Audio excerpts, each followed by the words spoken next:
welcome to episode 42 of Cinema Curse. Tonight, a very special Monday night movie night roundup. We're talking about the effects of drugs. No, we're talking about the Full Moon Empire epic science fiction adventure series Trancers, created by Charles Band, starring Tim Thomerson. All 6.5 movies, really 6.33, and that's if we're counting 4 and 5 as two whole separate movies, which is, I think, being generous. I am your wicked game master, Connor Lloyd Crews, and joining me today is Brian Robert. Hey guys, how are you? And Scott Heaton. Hey everyone, good to see ya.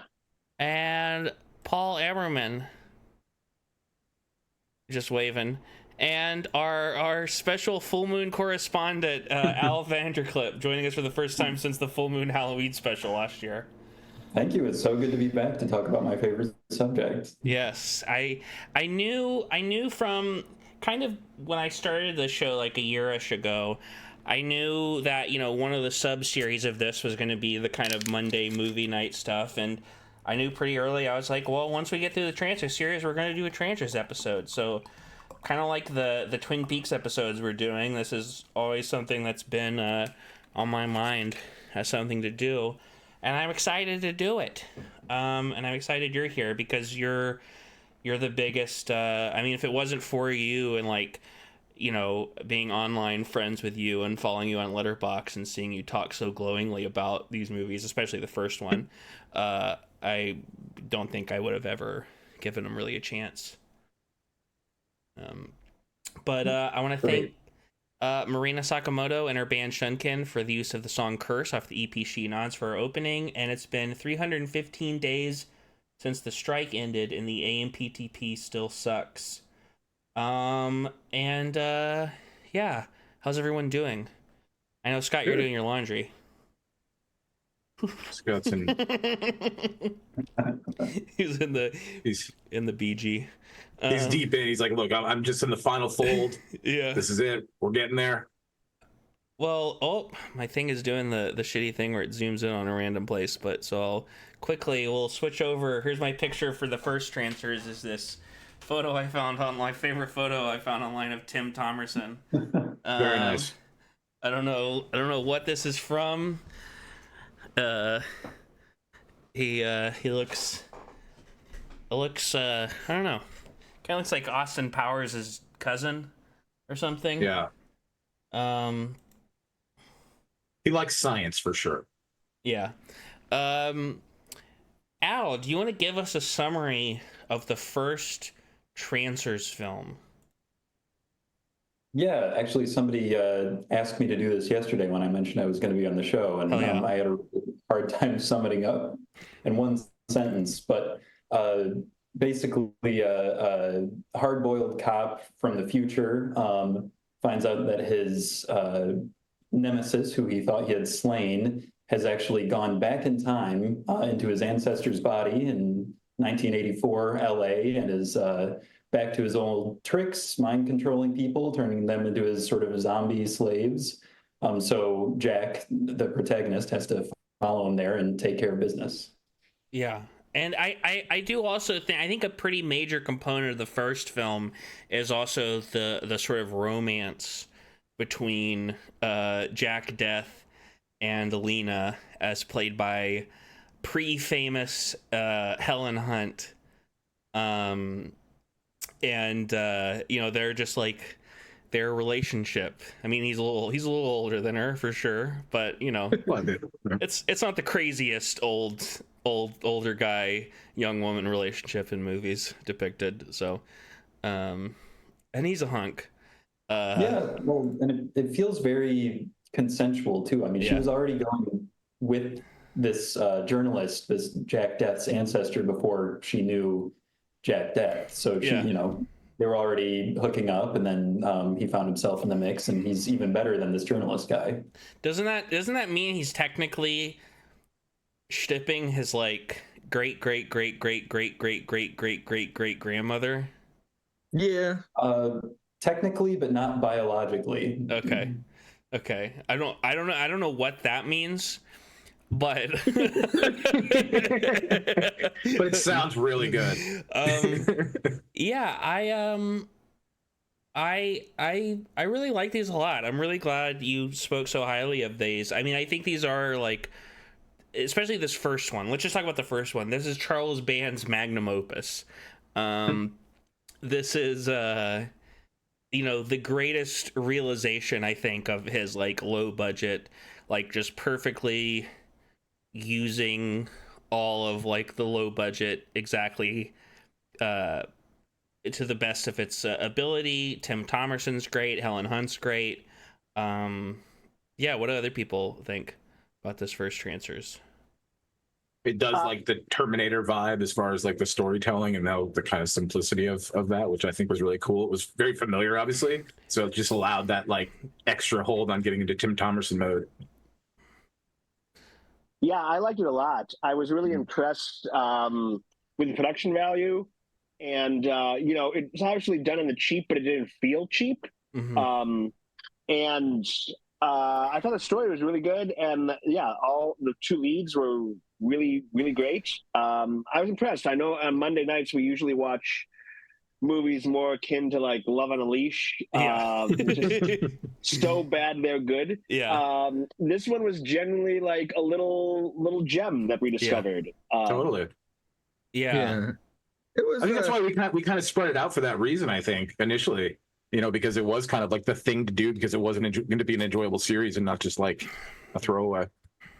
Yeah, you said like you're impressed by the production value. I think I wouldn't say I'm impressed, but I guess you have to grade it on a curve. Sure, yeah. But for what they were going for, like it was never distract. The Charles Band curve. Oh. Yeah, unlike the other later Trancers movies, but yeah, it was nice. I mean, very small things like Helen Hunt and Tim Thomerson were great. The story made sense, which is a very low bar, but something we look for in movies, and so I have good things to say about Trancers 1. I think it was really enjoyable. I think definitely my favorite of the Charles Band films that we had watched. Yeah, almost definitely. Yeah, I went back and watched a little bit of it today, just while I was doing some other stuff, and I was happy I did because I'd kind of forgotten like the whole like story of Trancers, especially the original. Just like I remember the concept and everything, but especially after like the last two I saw were 4 and 5, which are kind of its own thing. So going back to watch this was like, oh, it's you saw 6. I fell asleep. I was physically there for 6. But like watching that first one, it was like, okay, that's right. Like I even forgot the whole the zombie aspect. I'm like, okay, that's right. Yeah, that's a question. Al, can you answer this? What the fuck are Trancers? Connor, that's a great question. It depends on what movie you're watching. Yeah, I know in 4 and 5 they're basically vampires. That's one I get. All the other ones I don't really understand. Like in 3 they're super soldiers, like Hulk-esque super soldiers, which is kind of where they're going. And in 6 there's a lot of like, I'll get back to that later. But yeah, what the fuck are they? I mean, I think if you're being extremely generous, it's a generic term for a human being who is controlled to basically be like a disposable soldier by some means, whether that's an alien asteroid or a plant or a drug or a vampire curse or Whistler's mind control powers. Man, just listening to myself, it's like I know way too much about it. But I mean, that is why you're the official correspondent. Yeah, exactly. So. Yeah, we didn't. Basically, it's a really great, like, sort of cannon fodder antagonist. There can be a lot of them. They can be dispatched easily, and It's very satisfying to see them get zapped and disappear, although that doesn't happen in every movie. Yeah, that's true. Dude, I honestly forgot Trancer was like a reference to the villains or like the monsters of the movies. I was like, for a long time, I thought Trancer is what they called the people that went back in time. You would think that they would be called transees because they have been tranced. Yes. But Okay, yeah. But yeah, I mean, I'll echo what other folks have said. I kind of always call the first movie like one of the most efficient movies ever made. I think it's incredibly tightly written. It's like 75 minutes. Also. Yeah, exactly. And for a feature-length movie to feel feature-length and only be 75 minutes, and you have this world building in the first 15 minutes of the movie. I was going to bring that up, yeah. Some of that future design stuff is so cool. It's amazing. And the council, you have the matte paintings of old LA buried under the water. And that means that the whole rest of the movie, while they're running around just at that time, present day LA, you are thinking, yeah, but this is a man from the future. It doesn't feel cheap because you have seen where this guy is from. I think that's what I mean by like you could feel the budget, but it's not like in a cheap way where like, yeah, you're right. Most of it takes place in LA 1984, which is present day at that time. But like, because of, like you said, because of that opening, I feel like I'm watching a sci-fi movie. Sure. There's some of those scenes early on that like genuinely I wonder if some of the people who like do design on like the Fallout games maybe watched some of this future stuff from like that little like future diner or whatever. Was gave heavy like video game like early Fallout 1-2 vibes in my opinion.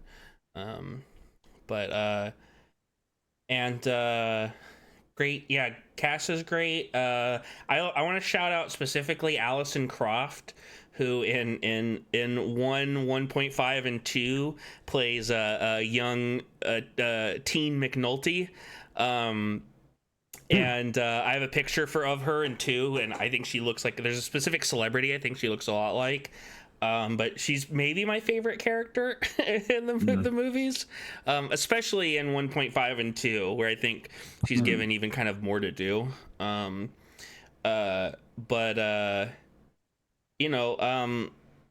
Speaking of the budget, there's a really fun motorcycle chase. I rewatched that. I rewatched the first 3.5 of them with my friend Celeste last month because I was like, we don't really need to revisit the other 3. She had joined earlier in the year for the movie night for Trancers like 4 or 5, like I think for 5, and we were like, oh, this is the 5th in a series, and she was like, oh, I thought it was just like called Trancers 5, like the way like squad team, like team Trancers 5, like SEAL Team 6. It was Mickey 17. Yeah, exactly. That's great. I mean, it really could be just the one, like if you took all the concepts and everything, and it could maybe 1.5. I think my favorite little thing in the first movie is the long second watch, or like my favorite of the like thing. It's like such a well done, such an easy effect, and so well like utilized. Yeah.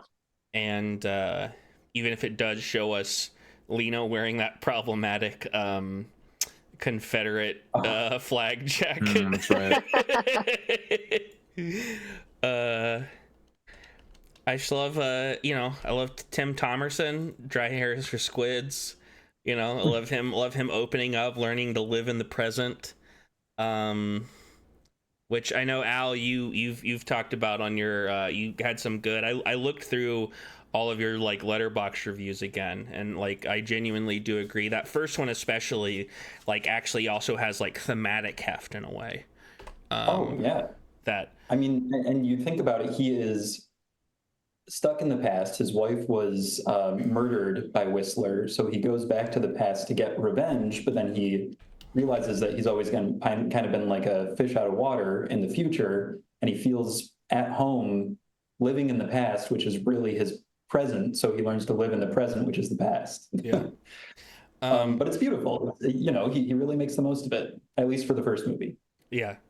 Yeah, I like that stuff. Yeah, the first one has a little more room for some of that stuff. The scenes where he's just like going to the club and dancing with Lena, which is a fun scene. Yeah. And the writers, Danny Bilson and Paul DeMeo, I think it's DeMeo, went on to, I mean, they did some other Empire pictures, the one with the alien cage fighting thing, but they went on to write like a Spike Lee movie and a bunch of other great stuff. So these guys, you know, they picked them up at a good point in their careers. Hell yeah. Yeah, it's speaking of good point in the career, I want to talk to you about your FMV or what is it called exactly? Yeah, I mean, back in the day, they were called AMVs, anime music videos. People would set sort of you know, fan edits of things to their favorite pop punk, whatever, you know, sort of thing. Yeah, so I was inspired by my brother who made one of these for Blair Witch 2, and he said, you know, it was just such a fun project to work on, you know, syncing it up everything to the correct timing and stuff. And I was listening to, you know, playlist on shuffle, a Yellow Card song came on while I was thinking about Trancers driving in the car. And I just, you know, it just hit me. I was like, this is such a funny idea. And there's no reason I can't do this. I can just, you know, rip a couple of videotapes and splice one of these things together. And it really was. It's a really great exercise in video editing. And I had a lot of fun making it sort of like feel authentic to that time period and very genuine, because there is a genuine, what would you call that, kind of a spark between Tim Thomerson and I'm blanking on her name. Helen Hunt. Helen Hunt. You're the only person in the world who can remember Tim Thomerson's name, but not Helen Hunt's name. What's on my mind? Old sitcom Oscar winner. Yeah, Twister. But yeah, people should check that. I'm gonna post a link in the description to this on YouTube, because that video, it's basically that Yellow Card song, and it's about Jack and Lena and their love over the first 3.5 Trancers movies. And it's really good. I think that was what really, like, I watched that before I watched any of the movies. I was like, oh, I gotta watch these. And yeah, I completely ignore the Trancer aspect in this. It's just the shipping the love story or whatever you call it. But that is how that would work in those videos, is like, you know, it could be a show about like demon possession, but like you would watch it and you'd be like, is this like a romance show? Like, what the fuck? Sure. The two characters that you're supposed to ship. Yeah, and I do agree with you. Like, I think about that a lot too when I watch stuff, when I'm like, man, if only Tumblr was around when like, if only Tumblr was like super active at this point or something, you know? Or if only Tumblr was like super aware of this thing, you know, because there's a lot of things where they were around for, but maybe they weren't aware of. When I study history, that's what I always ask myself: what if Tumblr was around? What if Tumblr was around during during Caesar? Caesar memes. And last note I had on this is kind of an odd note out, is this has a cameo from Leonard from Community, the old man from Community. Oh, really? Yeah, he plays one of like the homeless guys around the like the fire barrel towards the end of the movie when they're okay. I think they're the people who tell Lena and Jack, like, here's where you can find the Hap Ashby character, the baseball player. Weren't they like the classiest homeless people ever? Like, they were dressed, but like the way they presented themselves, they were kind of businessmen almost. Yeah, it was pretty close. And that's something we forgot to even mention, is that this is a Christmas time set movie. Yeah, and that's true. Right. The first one is a Christmas movie. The jingle balls and the club and the Christmas lights and the three wise men around the barrel. Mm-hmm. It's really, it adds a nice little touch of atmosphere that I really like. And of course, the famous Santa Claus fight. I think that's one of the. Mm-hmm. I've started pre-making the covers that I use on YouTube / post a variation on Instagram, and I've used a bunch of images, and one of them is I was like, I gotta have a Trancer on here, and so I got the Santa Claus from the first one because probably maybe the most iconic of the Trancers, Right. individually. And- Wait, are Trancers related to the people they trance? Not Trancers, because it's like, I know like Tim Thomerson goes back in time to his Paul, were you even here for the conversation earlier? That's not trancing. Trancing is the zombie people. Yeah, no, I know, but like transferring. I'm telling you, thinking of the technology involved. Is it the same technology? Yeah, that's important to lay out. You can travel back in time, but your consciousness can only get zapped into the body of one of your ancestors. Yes. So what are Trancers like? How is Trancers related to that?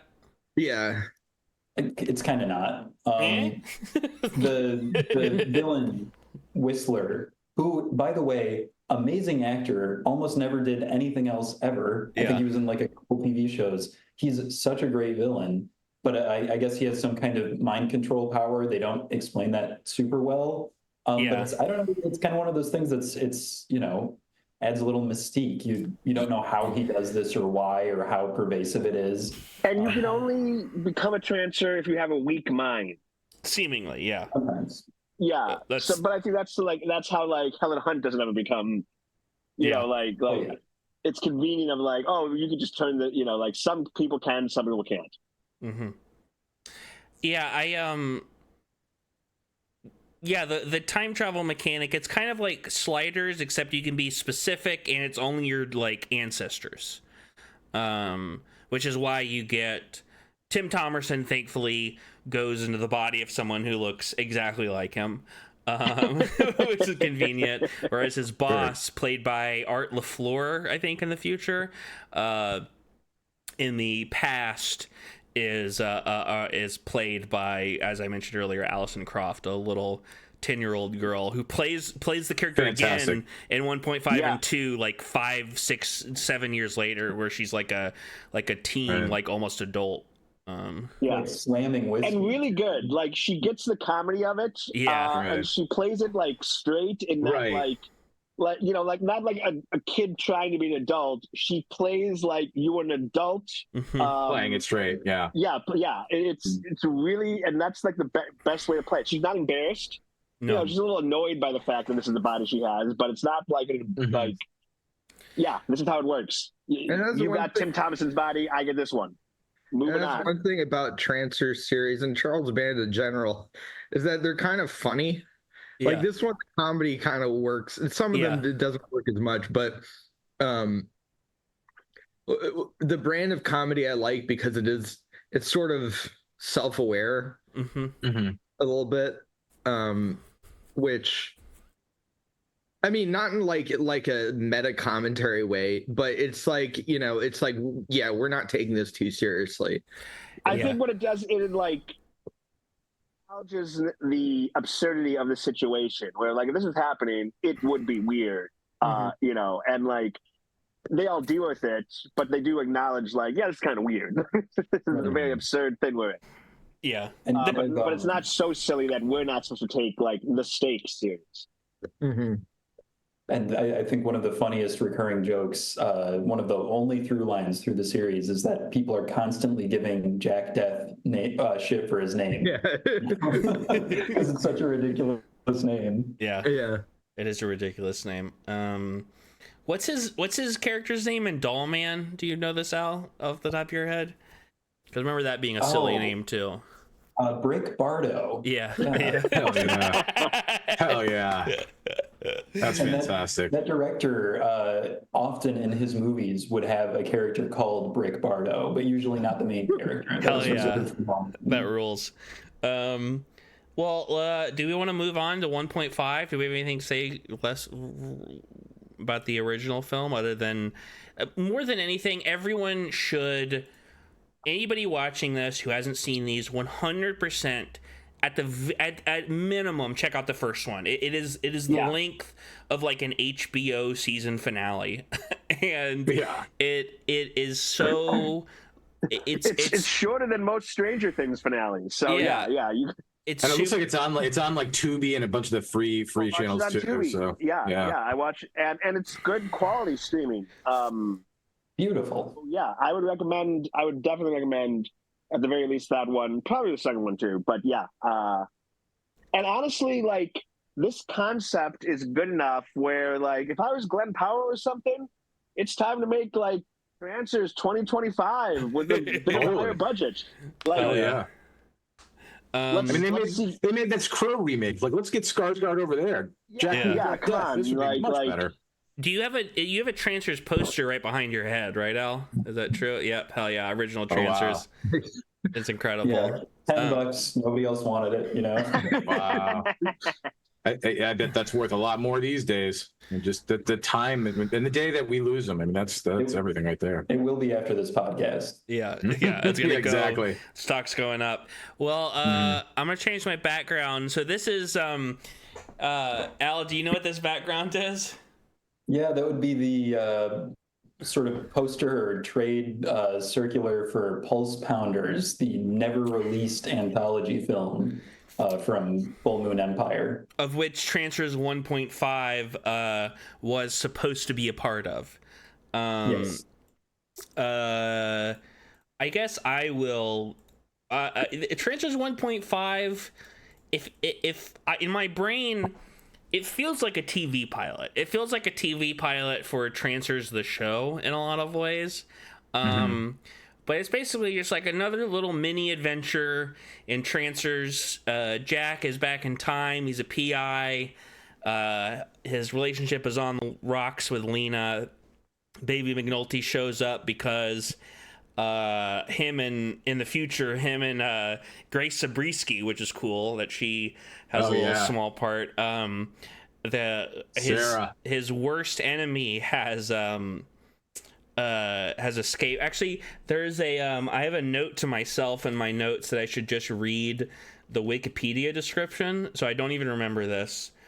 I remember why I wrote this. Jack Deth, the super cop from the future, has put away 3 centuries worth of time-traveling criminals, but Deth's most dangerous caller, the ultra-violent assassin Edlin Shock, Velvet Rhodes, has escaped from her maximum security holding cell and will not rest until she has exacted revenge. Meanwhile, Deth is trying to make a life for himself as Private Eye in 1988 Los Angeles with his hot-blooded girlfriend, Lena, played by Academy Award-winning actress Helen Hunt. There you go. And it's basically just like a little. There's more to that, but it was funny to me to read in the middle of this gobbledygook to be like Academy Award winner Helen Hunt. It's like when you get the nominee ones where they'll try to put it in any possible stretch they can to find a space for it. Yeah, I was a nominee. I was something. And it's just like a fun little, slice of extra Trancers. I liked Al. You just called it Trancers Gaiden on online, which is really funny. I mean, that's really what it is. It's a little side story. There's not even a Trancer in the entire thing, It's true. And yeah, and it's funny because City of Los Angeles. That's the subtitle. Yes. These all have subtitles. I'm gonna forget them all. Oh, sure. Yeah, right. Those don't matter. Even I don't remember those. But if you're making an anthology film, it's so strange that it would be made out of 2 sequels and 1 original short. The other sequel being to The Dungeon Master. We still haven't seen that one. That has never been released, even though I've bugged Full Moon about it over email. Oh, yeah. And isn't The Dungeon Master kind of an anthology film? Is that the one I'm thinking of? It is. Yeah. And that's the cool thing, is that it's like a direct sequel to something that was already an anthology. Interesting.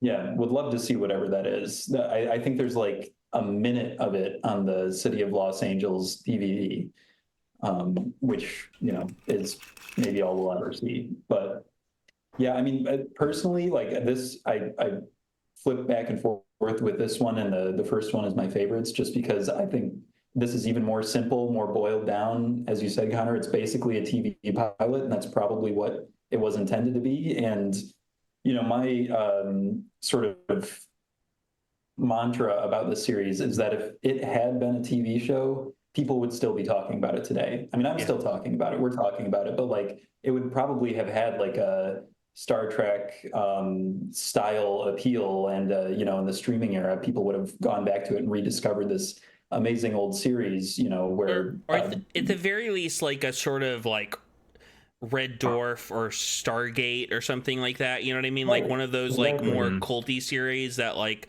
people are still talking about and stuff. And I kind of agree. Yeah. I think you can see the seeds of how this would be a good TV show. I mean, it's kind of Sliders to a certain degree, but our Quantum Leap, not Sliders. That's what I was trying to think of. But yeah. Any thoughts about Trancers City of Los Angeles from anyone else? No, I didn't really watch it. I watched the first few minutes of it and then fell asleep. Okay. I think I vaguely remember that. I was here with you guys, but I had a little bit too much to drink, and I'm like, this doesn't look. The quality of this doesn't. I gotta really pay attention, focus, and then I'm like, I'm just gonna lay down for a minute, and then slept. Well, on the subject of quality, one of the things that always makes me laugh about City of Los Angeles is that, clearly it was sort of like unfinished. There was a shot missing, an exterior shot of whatever Jack Deth's building is supposed to be. And you can tell that for the, modern day release, somebody just walked outside at night, took a picture of like a modern day LA apartment building on a digital camera, spliced it into the movie. And it is so out of place, and it is so old to do something like that. Like, we're not paying for a stock image. We're not going to draw something. Yeah. We are send the intern out to go take a picture of his apartment building or his dorm. Who can afford a stock image? Right. That's $100. Wait, you Rockefeller? Yeah. Oh, that's great. Let's move on to Trancers 2, unless we have more things to say. I got behind me. This is Alison Croft in Trancers 2. I think she looks a lot like Kate Winslet. Totally. Yeah, I can see that. Who wants to summarize Trancers 2? Scott, you seem to remember it the most, but you're also folding your laundry way in the background, so I don't know if you want to come. I like this part of the podcast where just somebody does something. Like we need to have a window of just somebody doing something at all times during these shows. I don't remember like the plot of Trancers, but what I do remember is that Jack Deth is now living in present day Los Angeles with Helen Hunt, and his wife, who we'd not met in the original because she had died years before the original. Years before, like the present, which would be the future. Like the movie starts, she was killed. But now she was sent back in time because it's her job to like find. Essentially, what Jack's doing is illegal. To like stay in someone's body like this. And not go back to the original time is illegal. And it's her job to catch people that do stuff like this. So they send her back in time, and she doesn't realize it's Jack. And when they meet up, like Jack has to explain why he stayed and the fact that, like, in my timeline, you've already died. And that seems to be the main conflict. I know there's in the village. She's actually just a Trancer hunter like him also, so she's being sent back to like help him basically. But she doesn't. You're right in the sense that she doesn't know.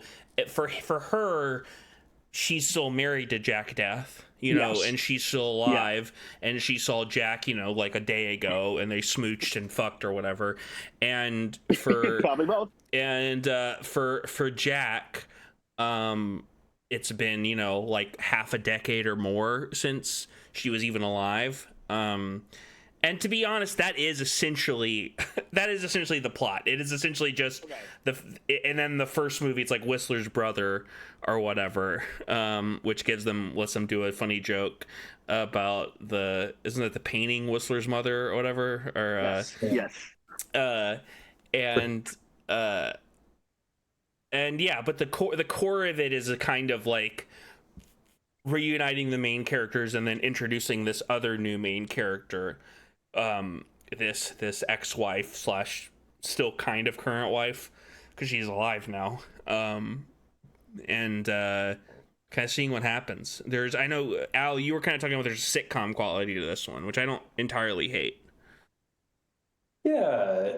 I mean, and I think a lot of that is because it's so much of it is set in this like estate, which I guess, Ashby, the baseball player from the first movie, he gets his shit together. And should mention this completely does not tie into 1.5 at all, separate timelines. No.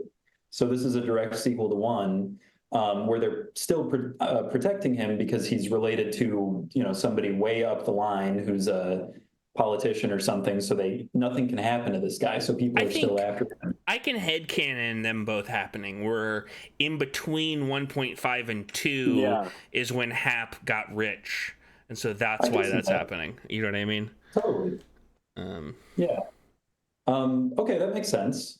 But yeah, anyway, they're all sorry to throw you off in this Fresh Prince of Bel-Air style house, and I always thought the seasonal setting of it was really weird because like there aren't really like leaves on the trees, and it feels very like dreary and like early spring. I don't know if anybody else feels that way, but yeah, it has sort of like a very drab vibe compared to the first movie. I've always felt. Yeah, it definitely has more of a little more insular. There's a lot more of like the characters just kind of hanging out, but honestly, I don't necessarily hate it. Like I think that would have been like Jack, Lena, Hap, Baby McNulty, Teen McNulty, I guess now, and like that would have been a cool like cast for like a again the TV show or something, and they've got that little mansion to go to as their like home base. You have a character like the wife, she's like a season character or something. She's the season 2, like in end of episode 1, that's my wife. Yeah. Executive produced by Charles Band. She would kind of be like that reveal wouldn't happen until like 5. Like she'd start off like you think she's like the villain. Then you kind of find, then she like oh my gosh, and then by the end they'd be working together. What do other people think about 2? I really enjoyed it. I was really impressed because I think it would have been simple to just do the first one again. And I thought instead it made like the best sequels do. It takes the story and expands upon that. So like if that happened, what else would happen? So the way they bring his wife into it, I think, is a really smart storyline and smart choice for the series. So yeah, I was really impressed with this one. Yeah, same. No, because it gives it extra backstory, and it kind of sold me on the series to get really, really in. Yeah. Like it's supposed to just like, okay, there was one good one and then trash. Right. Like, oh no, this series is pretty smart. Because like you said, even 1.5, it was pilot. I remember kind of like spacing out on that one too, but like 2 was like, no, I'm sold on this thing. Paul? I like Hap. Yeah. You like Hap? I think Hap's a great character. Great little side character that adds some color. Honestly, I kind of... this is hard to say. I mean, I remember bits and pieces of 2 and 3, but they kind of like...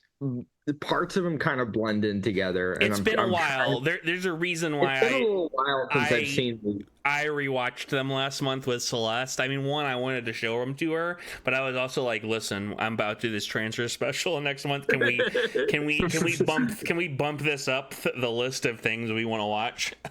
Yeah. Oddly enough, I remember 4 and 5 the most.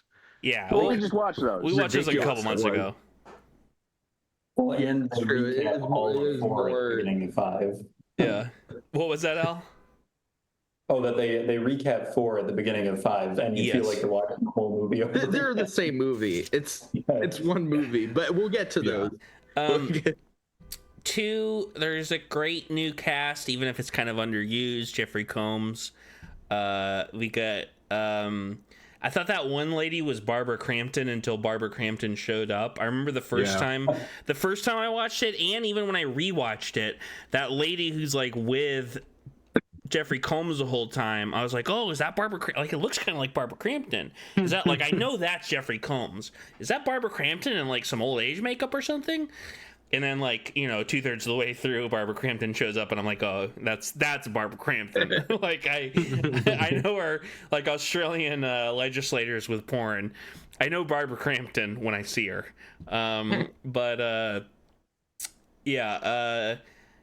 Some other little characters, Rabbit, the guy, the asylum or whatever the fuck it is, the Trancers farm. This is the first one where they introduced the idea of like a Trancer farm. I do remember that, yeah. Which is kind of an interesting thing as they go along, because it is funny. I named myself this. You can see it right here. But there is something funny about, especially in 6, when they're literally trancing the youth. And I'm like, well, these days, that would be the one reason you couldn't reboot it these days, is because it sounds... Oh, for sure. It sounds too much like that. It would be such a thing on both sides of life. Like, it would just be like, everything would just implode. That might be the end of the world, so let's just... Well, we'll think of a new name for the monsters, so it'll say based on Trancers. I'm in. I'm into that. I'm into seeing it all. Let's do it. Reboot. Tim is catnip to the young ladies, which honestly, at least he's not writing and directing these. You know what I mean? Like, I'll give Tim Thomerson that. And Tim Thomerson, he has a charm and a charisma that, like, I also...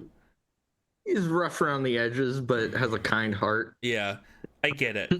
Like, and behind the scenes, people have always said, "Oh no, he's just like a super nice guy." Helen Hunt, I was super cool with him. You know, like, he's not creepy. He's funny. That clip you posted on your Trancers 2 review of him, like, behind the scenes from that the video zone, where he's just like hyper, and he's like I just drank a big cup of espresso, and he's talking about the movie. Trancers 2 also has the exploding ham sequence, which is great, where their Hap is mail bombed to ham. And yeah, I think you posted this on one of your Letterboxd things, Al, too, but, like, there's something kind of interesting about, like, Hap. This would be if it was a TV show, you would explore this, but Hap being kind of like, he's this rich guy, but he's also kind of on, like, a version of house arrest, essentially. And he's getting kind of, and that becomes, like, a part of the narrative later on, is that he becomes, like, he gets, like, cabin fever, essentially, and just, like, it's like, I want to get the fuck out of here. Wasn't it like he was the first one he was homeless? Yes. And then between the 2 movies, he got, like, really wealthy. I forgot how. Yeah, it was like a stock thing. Well, we know it was, which is interesting to me. You know, it's. Well, I think it makes sense, because we know in the future his line eventually is, like, in charge, is, like, one of, like, the 3 elder council members of the future. So it makes sense that at some point his line would have to change. And that's another thing. If you were a TV show, you'd probably, like, do that in some way. Maybe even Jack is, like, semi-responsible for it. Like, he's like, hey, Hap, invest in this. That actually also reminds me, I don't care because whatever, but, like, the whole, like, if you get killed in the past and then your timeline disappears, doesn't quite work for me, just because, like, then they shouldn't remember who they are either. Yeah. Right, if that person never existed. Yeah, like, you know, because he's like, I remember in the first one, he's like, council members is like, they already killed the first one, and I saw him disintegrate before me, and his children and stuff. And, like, it should really just be like, oh, it's always been 2. You know what? time travel logic. Exactly. I don't care that much. It did bother me a little bit, but it's not enough to. If you're making like, fucking Interstellar is one thing, but fucking Trancers. I mean, even Nolan is not immune to narrative loopiness. Yeah, not at all. That's what I was thinking. Yeah. No, I know, and that's why I said it didn't bother me. I noticed it, and I was like, I'm not sure, but like again, it did not detract me from enjoying the movies. Mm-hmm. Yeah, I think it's like different. I do like that different universes have to have their different thing, because this kind of that's more of like a Back to the Future thing, kind of, where it's like the effects take a minute, you know what I mean? Like, okay, I can see that, and it makes sense to me, like to the degree that any time travel sense that like that the timeline has to like and create its own like equilibrium, and so there's going to be kind of stuff on the edges, which that's where you get like the Mandela effect and stuff, where people believe that stuff, which, by the way, Tim Thomerson was president. That's what I remember. All right. He should have been. Do we want to move on to 3? Sure. What's the subtitle for 2? Do you remember? The subtitle I remember Deth Lives? is I think the Return of Jack Deth. Like they went like that's impactful too. Like Trancers 2. The Return. One I remember, it's better than just Jack's back. Sudden Death was one of them. Well, and I guess one thing I'll say to kind of close out thinking about this is like from an interesting time in like the Empire Full Moon transition period, where it was post Empire Pictures, which produced Trancers and Trancers 1.5. So they had transitioned fully to Full Moon at this time. And if you look at the other stuff that was coming out, Dr. Mordred, some of the early Puppet Master sequels, it was like, this is when they were still kind of in like, we have to try kind of hard mode. We want to make something that's pleasing. We kind of care about these franchises. We're not just trying to bilk people for their money. I mean, there was a little of that going on too, with the trading cards and everything. But, I think there is a lot of genuine love for Trancers, and this was like Charles Band's baby, and he came back to direct the second movie. Yeah, because this is like 7 years later, and so this is like 91, I think, is Trancers 2, or 90, and Mad About You starts in like 91 or 92. I know Mad About You premieres the same year as Trancers 3. Wow. Which is notable because they could not get Helen Hunt as much for Trancers 3. That's what I remember. Is this one had very little Helen Hunt? The third one? Yeah, the third one. Yeah. Yeah. Let me change my background. I don't know why the thing is doing that. I forgot that the second one and the first one was so far apart, because when I watched that first one, I was shocked at how young he looked. Yeah.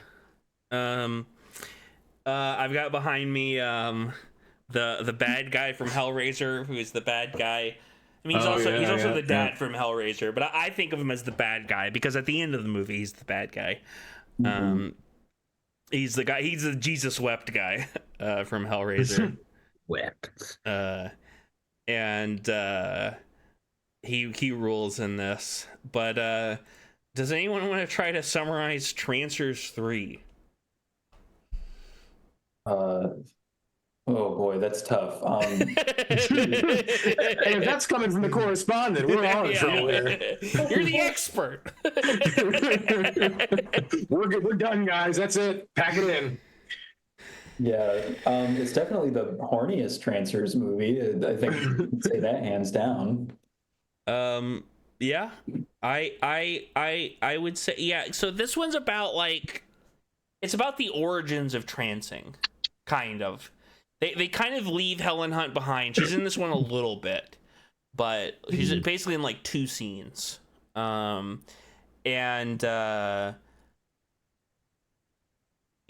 of get a hint that maybe they had a kid, which I guess they would have had to for Trancers 6 to work. But the main plot of it is about this guy, Colonel Daddy Mother, behind me, played by, again, the bad guy from Trancers. He's also, you called him something, you referred to like his role in something in one of your reviews, Al. I forget. What do you know him from? I also saw him in that non-body snatchers movie. What does that thing? Puppet Masters. Okay. Yeah, that's the other thing I knew him from. It's kind of, he's using trancing. The origin of Trancers was used as kind of like a super soldier serum, and but it kind of does a little less Captain America and a little more Hulk, seemingly, when it enters the bloodstream of these people. I don't the concepts I don't really understand, but it's a good concept. I would say that, like, I don't like this as much as 2 because it doesn't have that cast and that group, because I would just like watch that forever. But I will say you can clearly tell the budget in this is way increased. It's like the biggest budget out of all of them. And I do love Shark the Robot Man.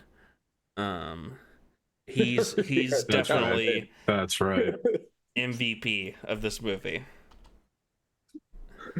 Yeah, I mean, I think there's a lot of really interesting stuff here. And once again, if this had been like a one-season arc, like 2005, Jack Deth is divorced from his wife, Helen Hunt, who's on another TV show. And so now there's more focus on sort of this, like, I mean, that's a really cool idea, like a US government-funded project that produces this trans drug is basically like a sex drug to turn people into super soldiers. And it's a lot it's not such like a black and white, you are or you aren't. Like, people kind of, there's a state of flux in the trans and come back from it and go back into it.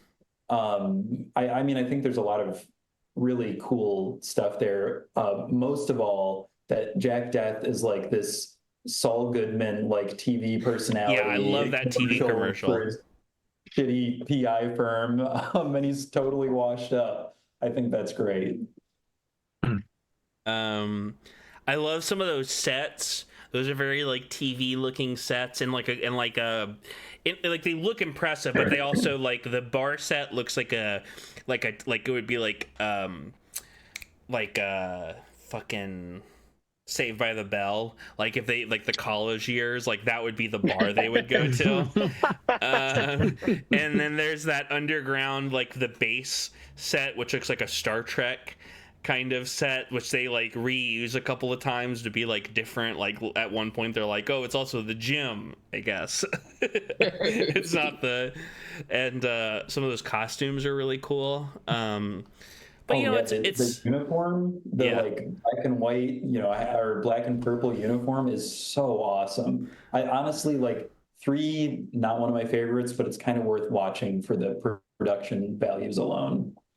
Yeah, I mean, I would say personally, for me, in the future, I could see myself revisiting essentially the Jack and Lena movies, the ones that have Lena in them, up to this one, because there is something fun about this one. Like, the budget, again, there's like, it's nice to see that, and again, it's cool that they're not just repeating, they're using the concept, but they're like expanding on it and exploring it, as opposed to just like doing the same thing again.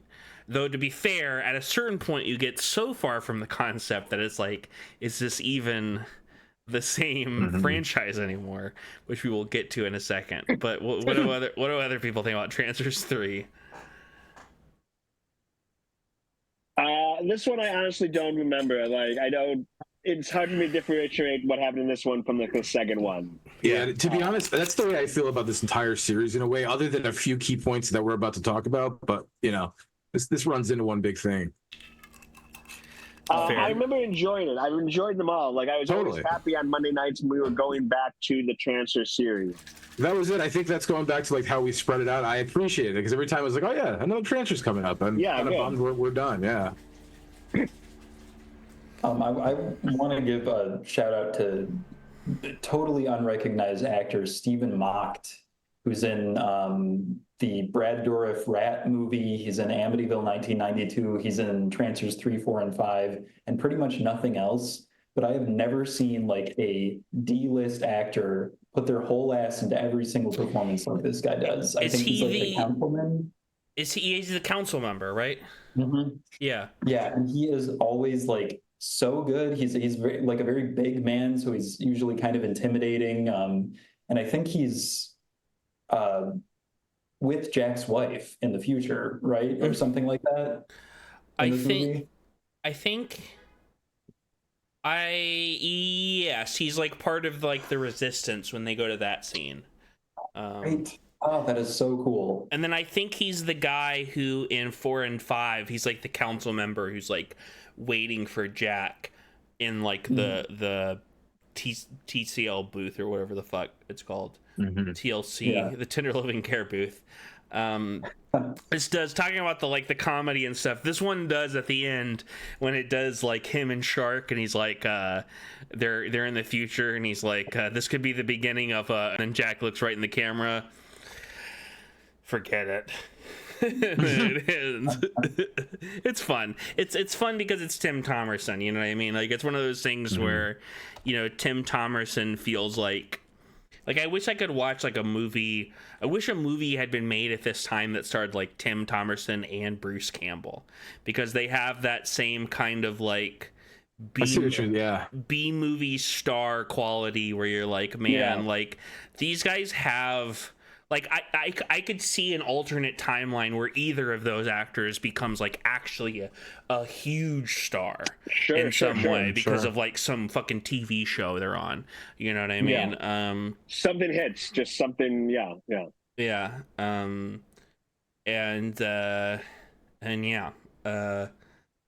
you want to move on to 4 and 5? What's the subtitle for 3? Do you remember that? Let me look this up. That's got to be Deth Lives, right? Trancers 3, yeah, that's Deth Lives. Okay, so 4 and 5 we're gonna talk about together, because if people don't know, they are basically it's a two-parter. We've got the bad guy. I've got a picture of the bad guy behind me. My favorite character, Caliban. Not the X-Men character. He isn't a former wrestler, but he has big former wrestler energy, in my opinion. I always thought he was. I just assumed. Why wouldn't he be? Paul, do you want to explain Trancers 4 and 5 to us? I guess it was bad, but I remember it was they send him back in time. I forgot why they're going to send him back in time, but instead of going back in time, he ends up in another dimension, which is like a fantasy land that's like, you know, medieval times, you know, swords and shit and magic. And so the premise of Trancers is out the window. It's just some other thing with Jack Deth, and his like tech devices don't work for like reasons, I guess, because he's in Magic Land. I will say that's my favorite. That might be my favorite moment from either of these movies, is when he tries to use the long second watch and it's reversed. And so instead of it being 1 second turned into 10 seconds, 10 seconds is turned into 1 second, and the bad guys easily just beat him up. Yeah. No, that was good. But yeah, no, he has to get like some sort of MacGuffin to fix his devices and return back to his. Basically, Charles Band realized that they could get a huge tax breaks if they filmed in Romania. He had all these leftover fantasy movie costumes. So they're like, oh, it's an alternate universe. We're gonna do some D&D bullshit where Trancers are vampires and they have to find the Timond, which is a diamond but for time. Which is the thing that he's holding. It's not, they're not good, but they're pretty fun if you watch them with friends, I would say. Oh, that definitely the series alone has been bad, but these especially, absolutely. Yeah. I just remember if this had been episodic or done anything, it could have lived right next to Xena Warrior Princess. Like on TV, that would have been the back-to-back, and it would have been, I guess, what that would have been. Totally. One season of this would have been amazing. Totally. 2 movies making up a huge bulk of the filmography, kind of not so much. Yeah. I did rewatch them last year. They're a little hard to go back to because they're so basic from like a medieval story standpoint. Like all the tropes are just so like one-dimensional. And I agree with you. You wrote this on Letterboxd. I was disappointed that 5 was not Cowboy Trancers. Right. Well, and looking at the poster, that is what you would assume. Because it's Jack Deth on a horse. Oh, that'd be great. You know, missed opportunity. Yeah, and they had the set from whatever that alien Western movie was they did, Oblivion. They probably still could have done something there, but anyway, I digress. Yeah, this is Jack of Swords and Sudden Death. Sudden Death is my favorite subtitle. Go ahead and say it. I like these 2 movies. I enjoyed them. I think they're fun. I understand that, like, yeah, they are like, okay, we're kind of done doing the whole transfers thing, but like, I guess it's just so different that we still get Jack Deth, who's still fun. So I'm like, okay, so I guess it doesn't need to be 2 movies. That's probably like the fact that it's like 2 movies, but like if it's just been 1 movie in the Trancers universe where at one point there's time travel. And it's kind of funny that like the time travel only takes me to the present LA. So I do like that they're kind of playing with that, and we do get one where it's like, okay, no, you're actually going like back in time. It kind of reminds me of like the original Teenage Mutant Ninja Turtles trilogy, and like, yeah, the 3rd one, Turtles in Time. Good call, actually. Yeah. But it's fun seeing them in Samurai Japan, and yeah, I enjoyed this one for how silly it was. Oh, definitely. I mean, I think there's, for all of like the basicness of its tropes, I think there's something really funny about Tim Thomerson playing off of those things. And, you know, both Tim and Jack Deth, like very clearly just like fed up. Like, I don't want to be here. This is stupid. You know, it does get a laugh out of me every time. And they're really fun for that reason. Yeah, and you wrote, Brian, on your review on Letterboxd, you wrote something like a line from it where it's like, "On guard, motherfucker," at some point. Oh, yeah. Jack Deth says that. That was one of the great, it was perfect. It definitely, I will say 5 has such a long intro. I remember when we were watching that, we were laughing when it was like, it was like 10 minutes into 5 before we got to new material, because these 2 movies combined contain about as much material as like a 2-part television finale. Yeah. Al, on Letterboxd, you wrote... The second one was, I mean, both were under 80 minutes, right? Yeah, and this, I think, yeah. Al, you wrote "Big Time Shrek the Third" energy about the 3rd one. Yeah, I mean, it's total horse shit, but it's pretty fun. Some terrible actors, terrible costumes. That sexy warrior woman costume is really funny, where she's just in like basically like a little bikini. A big so I like some of the names: Caliban, Prospero. It's got that one guy, Lachlan Monroe, who he plays like a peasant in one scene, but he's like a famous B movie guy. I know him most from A, he's Betty's dad in Riverdale, and B, he's in a lot of James Gunn stuff. He's like the I forget who he is in Super, but in the Peacemaker show, he's like the partner of the main cop lady. But Lachlan Monroe is his name, and he's just like a famous. He's just one of these like B movie actors, and just like tons of shit. He's in that guy. Yeah. 100%. Yep. I think my favorite, one, I made a note to myself that on another Wikipedia thing, the Wikipedia for Trancers 4, it's funny when you read some of these, and it'll be like, at the end of this summary, to stop the Trancers of this world and return himself to his own dimension, Jack must find a quest to find the mystical diamond in the castle of unrelenting terror. And mystical diamond and castle are all highlighted as if like it goes to a link.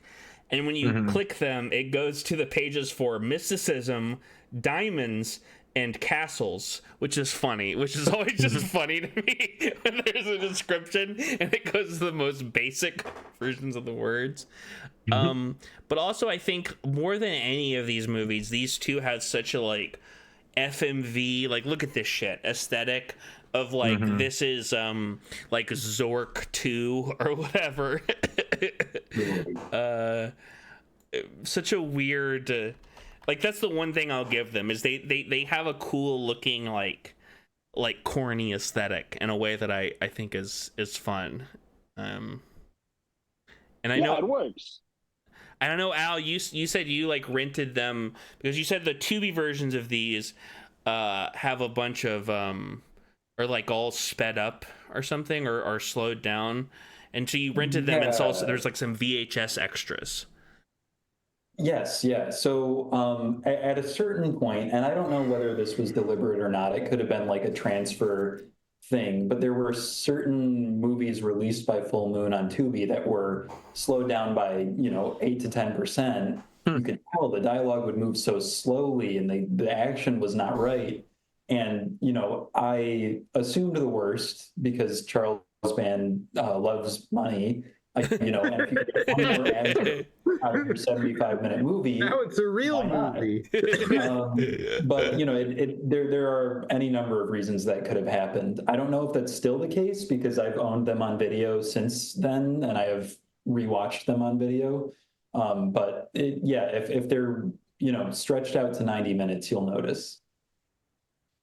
Yeah. But you said there were some like VHS extras on these also. Yes. And I think I uploaded those to YouTube. I don't know if they're still around, but the Full Moon, I forget what they called their behind the scenes featurettes, but they're pretty cool. There's a great clip of Tim Thomerson, talking about why this movie is so exciting and better than the other ones. And he's like, no wives, finally, no wives. Jack has no wives. No ball, the old ball and chain's gone. Exactly. So, but you can tell he's just like, all right, whatever, let's shoot this thing, And the rest of the crew is like really enthusiastic in these behind the scenes, like, oh yeah, we have these amazing stunt people, and we're working so hard to make this a classic that people will remember for years. And I don't know, they are definitely very memorable just because they're so different. Yeah, and like I said, like I agree with you. Like if this was a TV show, it would be like way elevated, But yeah, I mean they're still fun. They're fun to watch with friends. I would agree. But who wants to move on to Trancers 6, Life After Death? I looked that one up ahead of time. I can give that one a crack. I mean, I just know that what's that? You want to try to summarize Life After Death? Sure. I mean, it's pretty simplistic. Jack's back, but only kinda. And we realize that Jack has to go back on a mission to save his daughter's life and the world. So he goes back and becomes his daughter, and he has to learn to adapt to life as a teenage girl. And he checks out as far as Tim Thomerson goes. You got to check, and the rest of the movie is played by the actor who played Joe, the daughter, and it turned into a student film looking thing. I think that's even what Scott said. I remember, but it was almost like we're gonna make a TV pilot, but like everybody's really not good at their job, and that's like everything felt off. Like it could have been great. Like I was kind of all into this. Like, cool, we have a new like female lead who's gonna be like, and she was good. I remember she was good, but like the whole everything that we watched was it. Maybe I'm just trying to find something. But I remember it was like the big like thing, the conflict was just more evil Trancers, just they're stronger. And that was it, really. Well, this was the big one where they were like transing the kids and then like yeah, and then just like setting them loose to go nuts, I guess. Oh man! But there's the asteroid that they use to trans people by shooting a beam into their eyes. Yeah, it's so wild. And it's kind of a cool twist on the premise. I like the stuff where Jack like hates his daughter's lib lifestyle. Yeah. Like, this was definitely where you realize just how crotchety and old and crotchety he is as a human, just comparatively with the contrast. And I agree, Al. I saw you posted this on Letterboxd, but this is what I always think about too. Like when they fucking resurrected Carrie Fisher in Rise of Skywalker, but the fact that they have Tim Thomerson on the computer doing the like, Skinner, you are really good at turning me on. It's so bad too because like they could have just like had like over or something like, but like the fact that they used footage and like made it look like he was trying to like actually respond to them. I don't. No disrespect, but how hard is it to get Tim Thomerson? You know what I mean? Well, here's the thing. I was curious about this, and I can't remember where I read this. Apparently, he wouldn't come back because it was a non-union film, and you can tell. Oh, really? Interesting. Wow. Interesting. Okay. Well, then a lot of respect then for that. Well, then this is a movie full of scabs. Yep. Fuck, man. We just Trancers is over. But that's delete this episode. I do like Six. I am a huge Six proponent. I think Zet Sullivan is amazing as Joe Deth. I really she was great. I thought so. Yeah. Educational film look of it. It's really odd, and I think it is shot on film still, which is kind of impressive. Even if some of the effects are digital.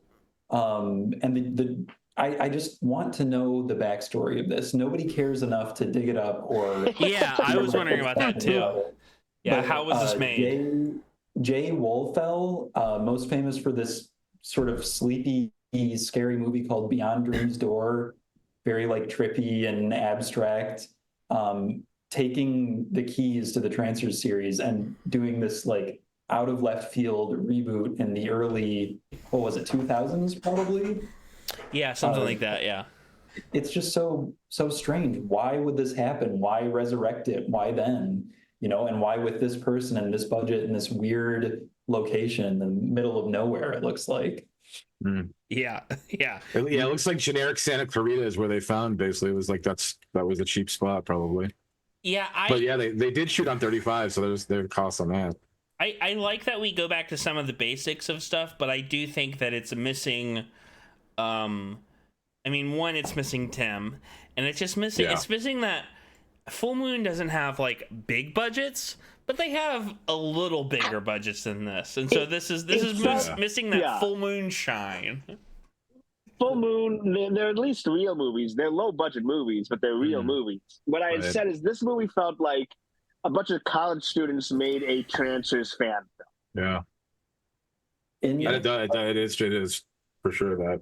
In a good way, I think. I still really enjoyed it, non-unionness aside. I think it's especially because the Trancers theme was lacking from 4 and 5, and you feel it. That adds so much atmosphere. I really think that carries a lot of this movie. I like that, they're like, okay, it's a little further into the future. Let's bring McNulty back, and his ancestor's a sex worker, which is made a very crass joke about early on in the movie, but like it's still something. Like you're bringing the original characters back in kind of the only way you can in a production of this caliber. I agree with that. Yeah, I admire it. I don't think I like it as much as you, Al. I love it. I really do. I do like the things I would say. I like that the fact that they kind of introduced the idea that there's like good Trancers. Like there's the Trancers in that tube that are like, they're just like dudes, and like she has to like kind of Joe Deth has to kind of like become friends with them or whatever. It was like a cool idea. That'd be cool. In like a funny way, I like the lab with all the colors, all the beakers full of colorful liquid. I like the part where the van gets atomized and just like destroyed into nothing. We spend way too much time on that fucking farm though, and I'll also say that's one of those movies that like can't wait to end, where it's like she's like in the middle of her voiceover for the end and the credits already have started rolling. But I do agree. I agree. Your fan casting, Al, Natasha Lyonne as a Joe Deth, as a female Joe Deth, Jack Deth, pretty good. I mean, right. While Tim Thomerson is, I assume still around, like, just get him to do a voiceover, get Natasha Lyonne to do Trancers 7 or Trancers 2025 or whatever you want to call it. I mean, that would be so choice. Or even just reboot it, you know? Yeah. I saw they're bringing back Matlock with a woman Matlock, so anything can happen. Yeah. They made Matlock woke.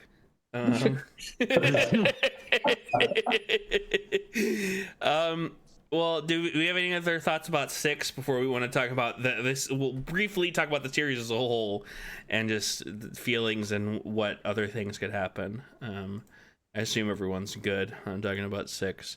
Yeah, I got this cool artwork that I found online. I don't know if I think it's official.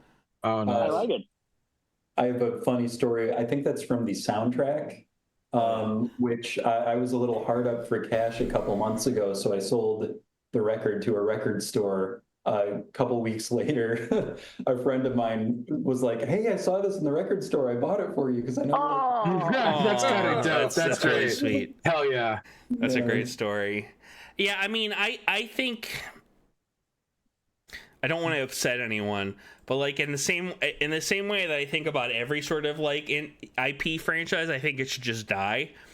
But if it were to continue, I agree. Like a TV show would be interesting. You could do like a tabletop RPG, pinball machine, ARG, like David Fincher's The Game. I mean, the possibilities are endless.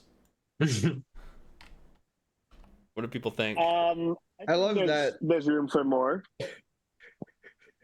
I don't think I've ever heard somebody say like that would make a good pinball machine.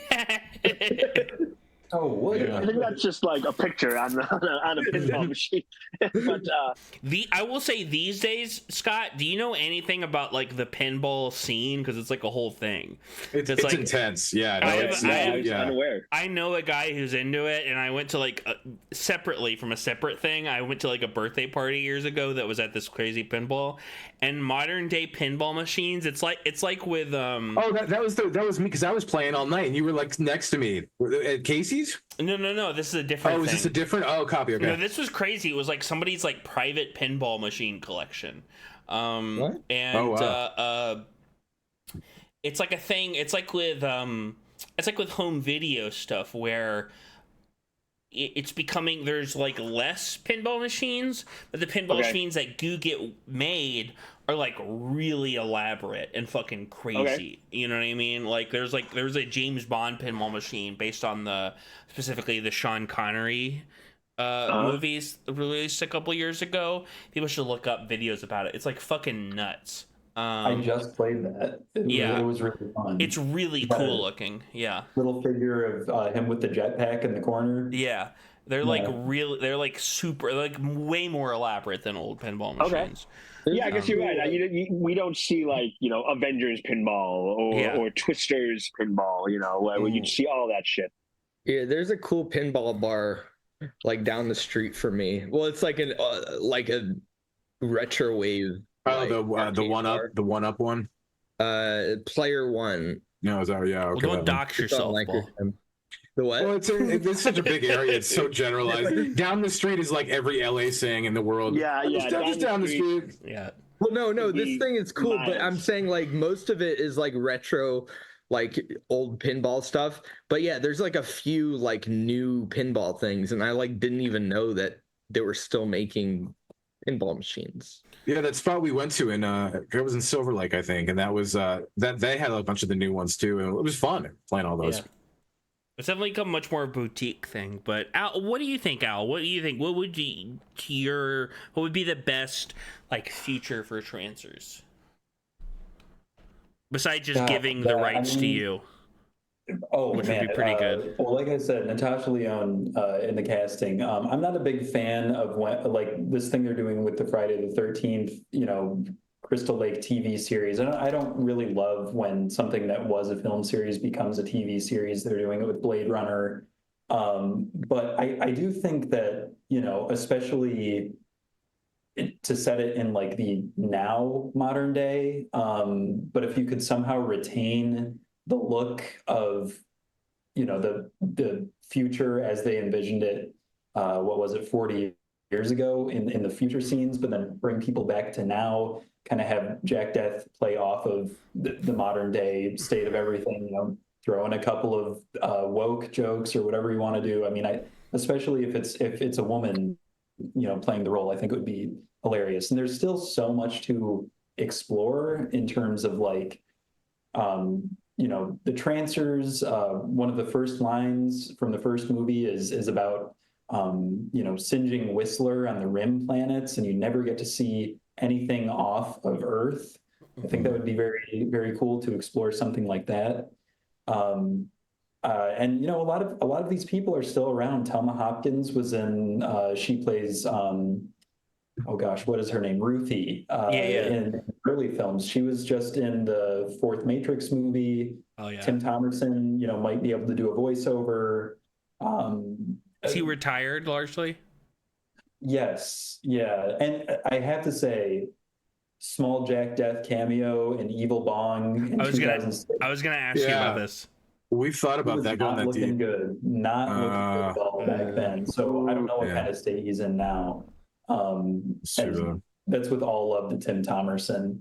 And regarding those those movies, I was like, being the ultimate Trancers fan, if there's a connection here, I should sit down and watch through all of these Evil Bong movies, since they're, technically related in universe.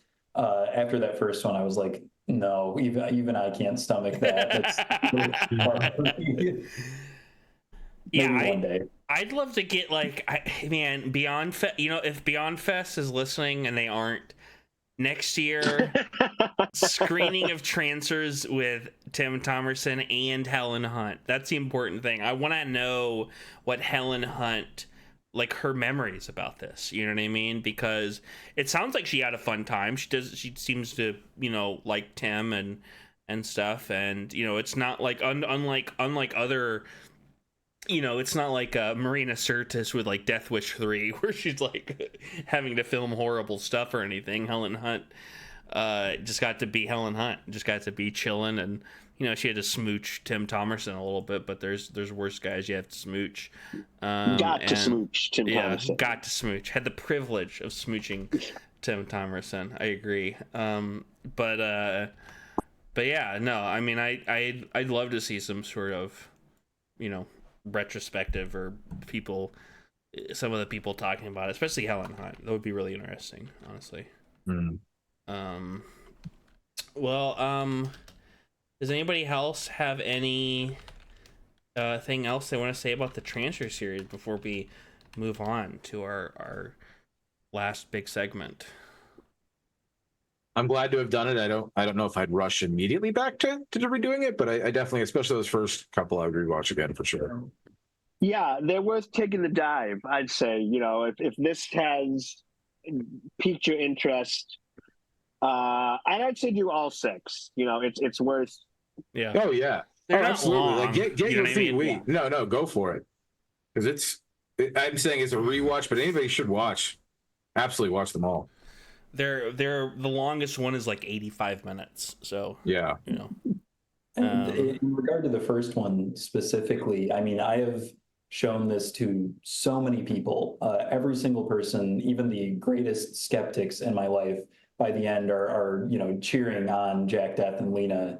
during that final scene with the long second watch. It's like you can't help but get invested in this movie, these movies, and this character.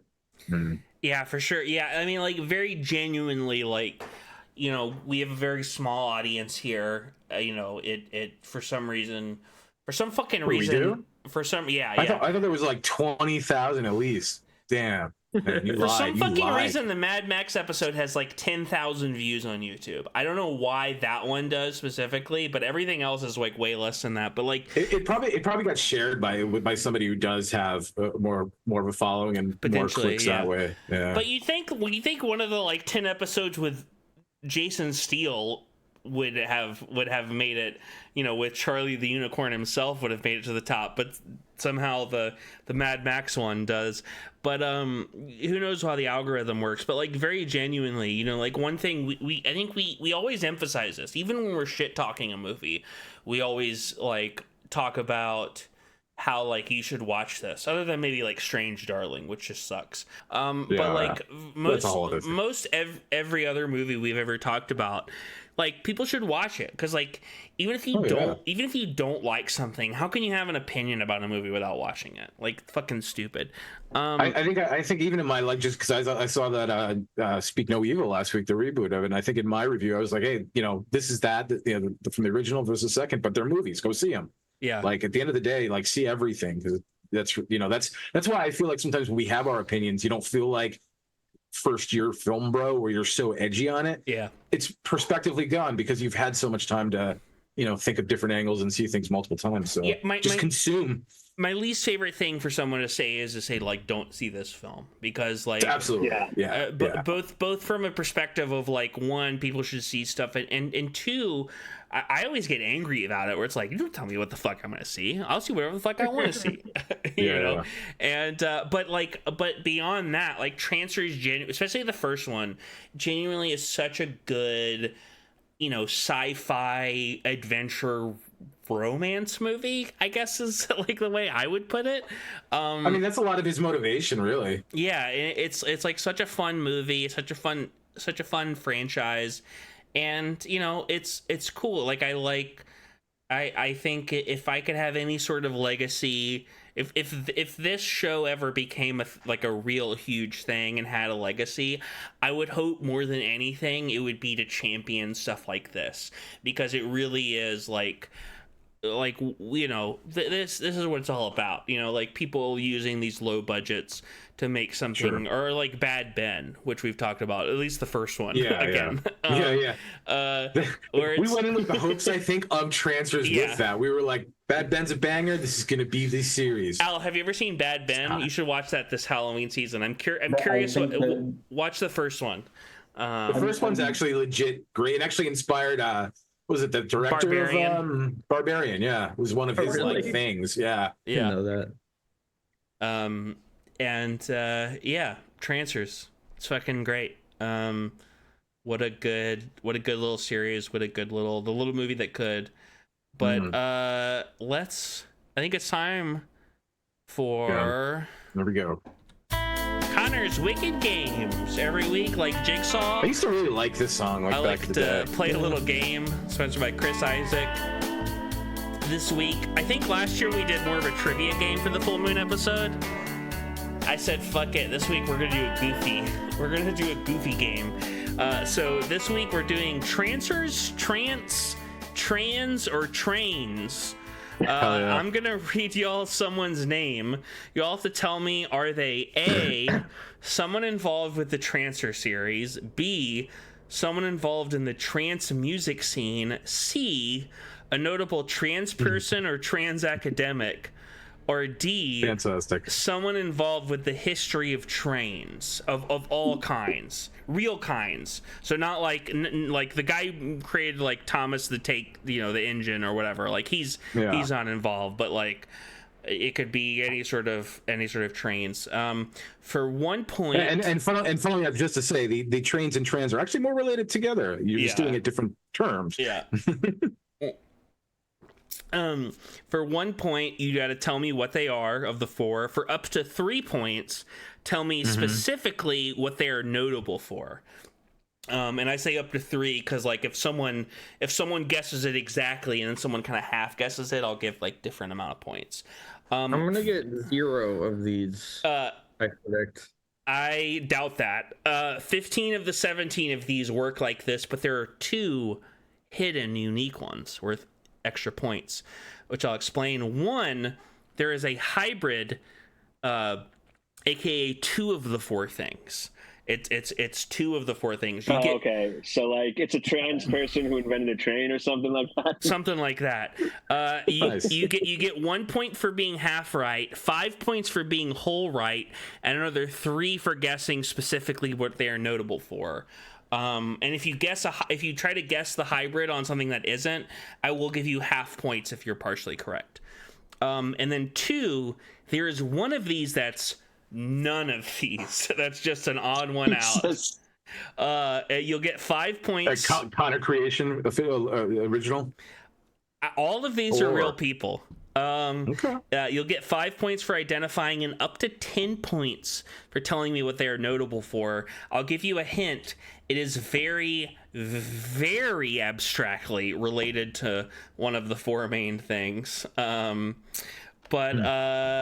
Yeah, we're gonna start with Paul. Okay. Paul, can you tell me what from, again, Trancers films, trans music, trans people, or trains locomotives?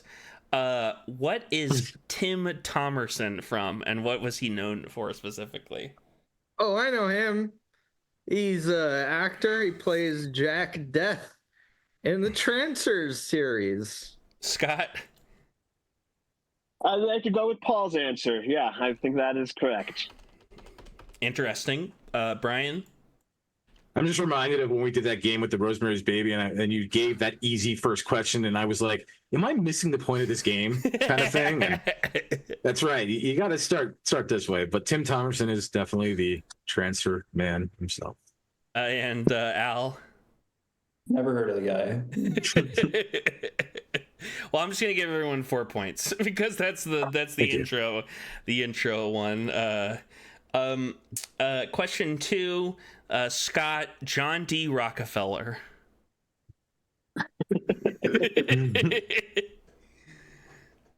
He was also in Trancers. He directed the first 3, I think. John D. Rockefeller is trains. Yes.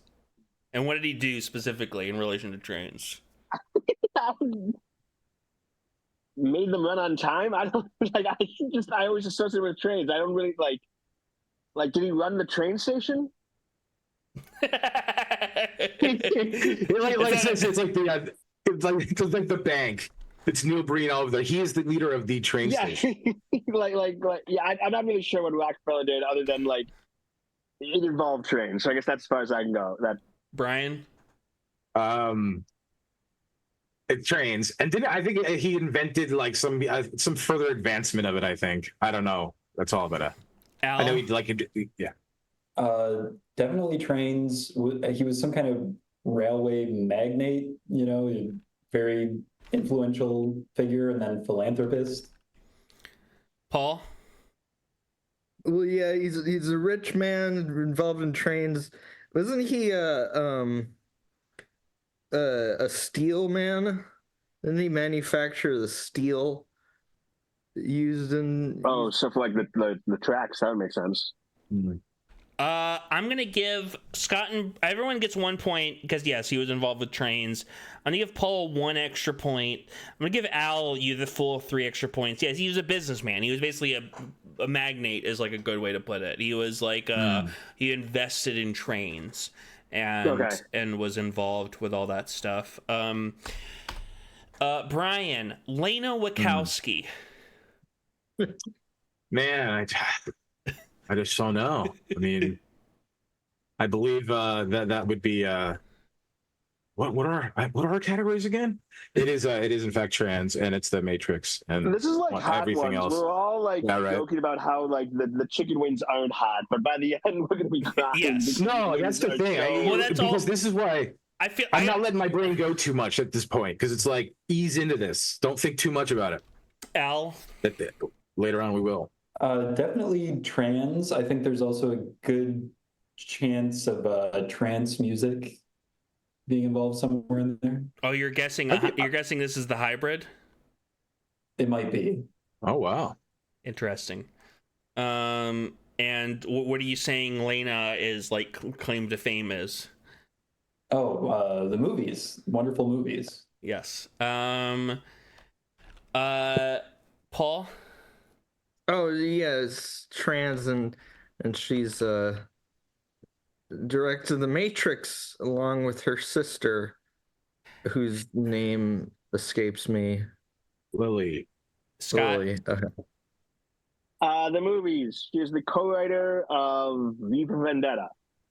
Yes.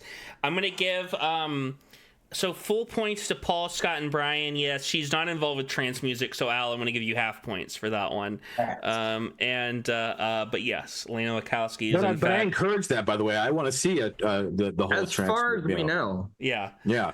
No, I'm ready. Like hit a weird underground tent at one of the festivals. I'm down. Al, what are the four trancers, trance music, trans people, and trains? Is Simon Paul Berry, aka Poltergeist, aka Vicious Circles, a part of? Well, that's got to be trance music. Mm-hmm. And what would you say that they did specifically? Produced an album. Paul? Well, it's trans, definitely. I know nothing about trans music, so I'm just gonna guess that they're a producer. Scott? Yeah, I'm gonna go with the crowd. Yeah, they're producers of trance music. Brian? Yes. I'm going to keep with the group. 1 point for everyone. They're a DJ. DJ. Paul, we're back to you. Richard Band. Oh, Richard Band is, well, I know Charles Band is involved in the Trancers series. Richard Band, I assume, is his brother. Oh, wait. Richard Band is his son, and I think his son might be involved in trance music. So not Trancers? I'm going to say, well, Trancers and trance music. Okay. That's your hybrid. This is your hybrid theory? This is my hybrid. Scott? Wait. Yes. No, I'm just going with Trancers. Okay, and what do they specifically do? Are they a co-producer on Trancers? Uh, All right, Scott. I'm gonna say Trancers. I'll say What was that? producer on Trancers. Music? No, Trancers. He produces. He's a Okay.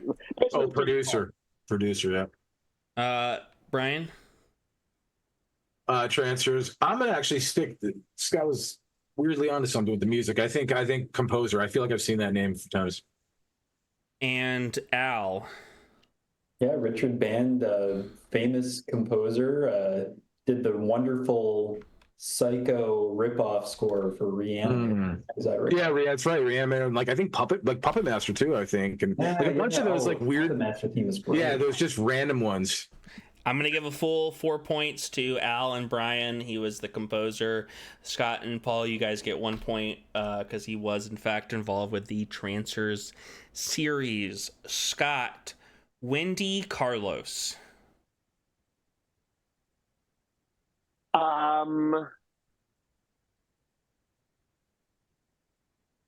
Trans.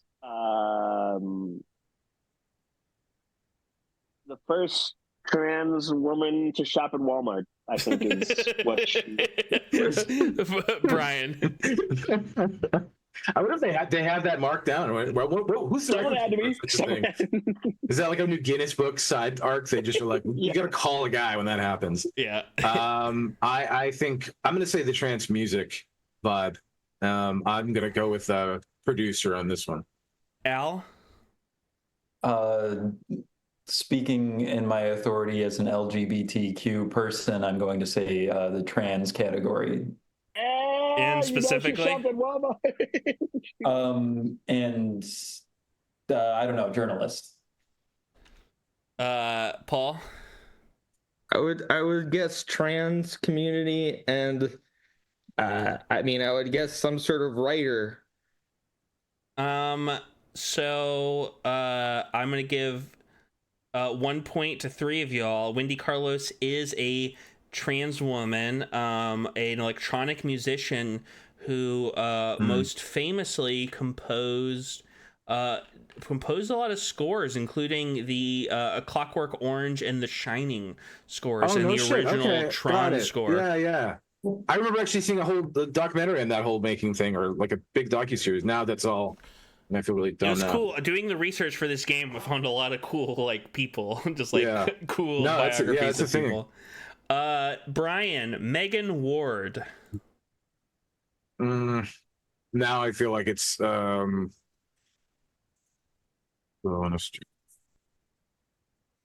I'm gonna say Trancers and maybe an actor. We haven't done one of those yet. Al? I also am going to say Trancers. That seems like a name I've seen on a credits scroll. Probably like a bit actor. All right. Paul? I'll also guess Trancers and actress and Trancers. I don't know. And names. Scott? To me. Let's go with the crowd. An actress and Trancers. I'm going to give 3 points to everyone except Al. When you said bit, I reduced 1 point because Megan Ward plays Alice Stillwell, the future wife of Jack Deth and all the movies. So it's 3 points for everyone except Al. You get 2 points on that one. That's fair. Sorry for docking you for that one single thing. And this one, I think we're starting with Al. Magnus Hirschfeld.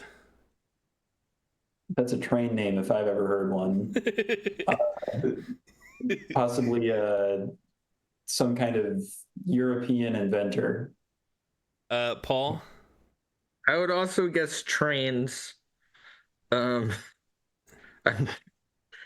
could also be trance. That would be a dope name, honestly, at the festivals. But yeah, I'll go with trains, and I'm gonna guess an inventor. Scott? What was the name? Megan Hirschfeld? Magnus Hirschfeld.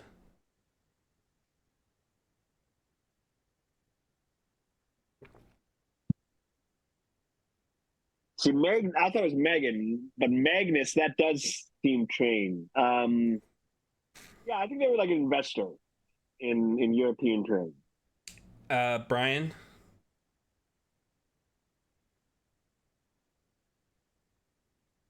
Like, I've heard the name and I'm kind of like bothered by it. Damn. I'm gonna mess this up, but I'm gonna honestly go. Maybe I'm gonna redeem myself. If not, I'm gonna put myself in a deeper hole.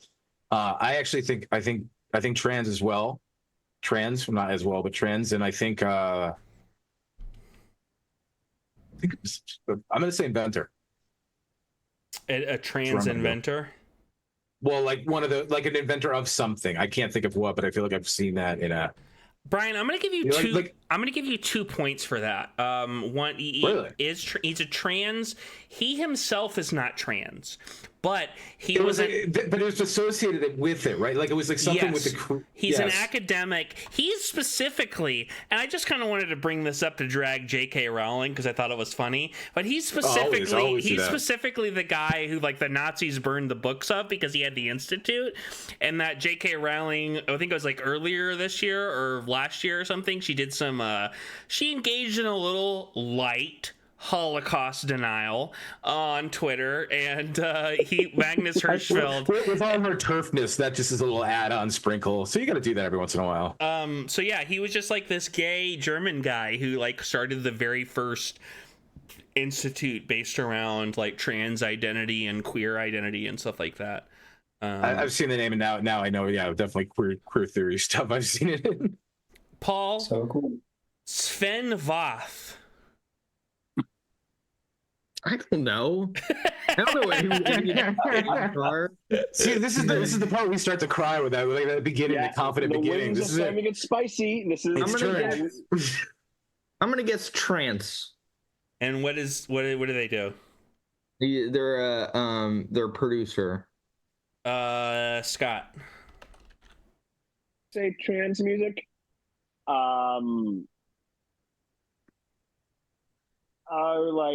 I think they're also a DJ. Brian? I'm going to stick with the music, and I think I'm going to go back to the one that we all failed on earlier and say producer. Al? I am going to go with that as well. 4 points for everyone. They are a trance DJ / producer. So everyone. Yeah. It is a safe bet with that feeling. Yeah. But when I heard the name Sven, I was like, this guy's a DJ. Like, right, yeah, totally. I didn't even know the last name. Yeah. Scott, Bernie Wagenblast. Wow, what is the last name?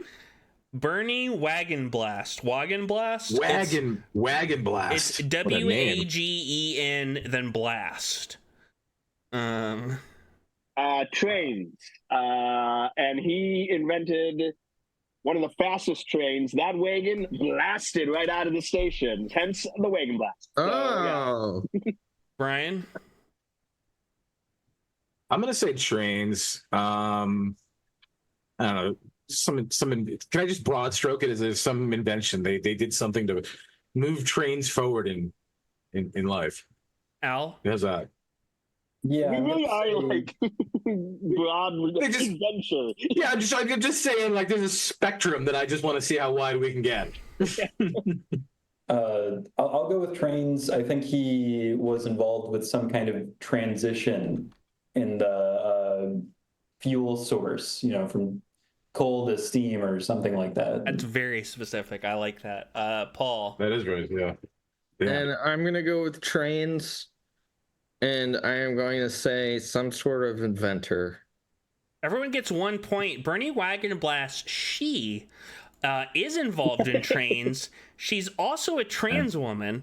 She is the hybrid. She is the voice of the New York City subway. There's a great. She came out as trans. Not that long ago. That was like a big story. Yeah. I remember that. There's an incredible video where you watch it, and she's talking specifically about the voice modulation she has to do because she's doing the interviews, and she's like, "Yeah, I'm just living my life." Da, da, da, da, da. And then we see her like recording, and she's like, "Get off the subway!"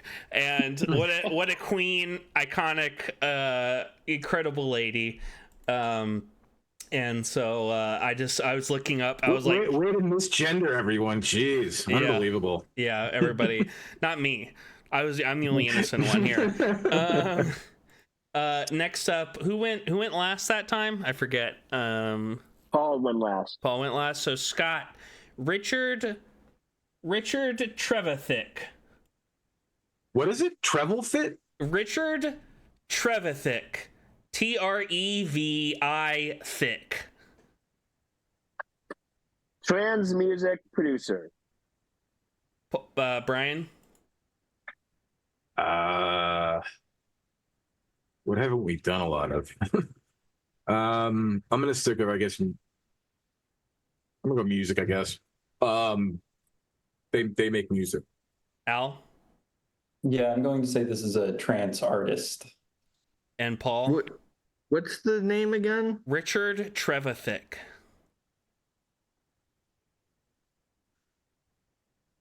I'm gonna go. I'll go trains. And what specifically? Train man. I'll say he's you know what? I'm going to go with Trancers. Well, Paul, you screwed yourself out of a point just then because he was in fact a train engineer. Okay. Well, I guess I got my new trance band that I'm going to start after this. Richard Trevithick. I'm in to do it. Scott, Brian, Robert Miles. I'm going to actually go Trancers movie, I think, and then say actor. Al. I'm back to trance music artist. Paul. I'm gonna go with trance. I'm gonna do the same thing. I'll go trance DJ. Scott. Robert Miles is his name. Mm-hmm. Trains, and what he invented was actually the measurement mile, because before then we didn't need that because it was just like horse and buggy, and it was like mile, what the fuck gives a shit about that, right? A horse and buggy. But now that like there's a train, so you'd be like, okay, that thing is actually several miles away. A solid guess. It is a solid guess. It is unfortunately wrong. I'm giving 2 points to Al. It is a trans. I believed you, Scott. I wanted to say, by the way. 4 points to Paul because he's specifically a DJ also. Al, this one starts with you. Max Band. Oh, is this a trick question? Max Band. You said there were two hybrids questions? There was one hybrid and one that was nothing. One that was none of them. Right. Oh, that's right. Yeah. Yeah, this might be the nothing one. Is this like who's the artist? Or rather, the director whose son is a real bastard. Max Landis. Landis? Yeah, no. Landau. Yeah, I knew what you were saying immediately too. That's wild. You know what's funny? Complete aside. Years ago, when I got a kidney stone, I saw a Dr. Landis at the Presbyterian Hospital nearby, and he is apparently the brother of John? Manslaughterer John Landis and the uncle of rapist Max Landis. So, or maybe not rapist, but at least sex pest. I'll say that. Rapist. Okay. I think sex pest is where it ended. Yeah. No, it's full on. I mean, sex pest is a funnier way to describe him. Oh, yeah. There's plenty. There's been. Nothing's been convicted, but allegations. We can. Yeah, well, he's earned that. That movie was cursed for a lot of things. Maybe it just keeps going lineage after that. No, he did that once Dad did that. Just say like the director and his shitty son, and we all knew exactly who you were talking about. Oh yeah. That's all. I'm like imagining the setup of it, like helicopter. Like we're in it. Like you were right on. Al, so what's your guess? It's just what's his name? Charles Band's bastard son.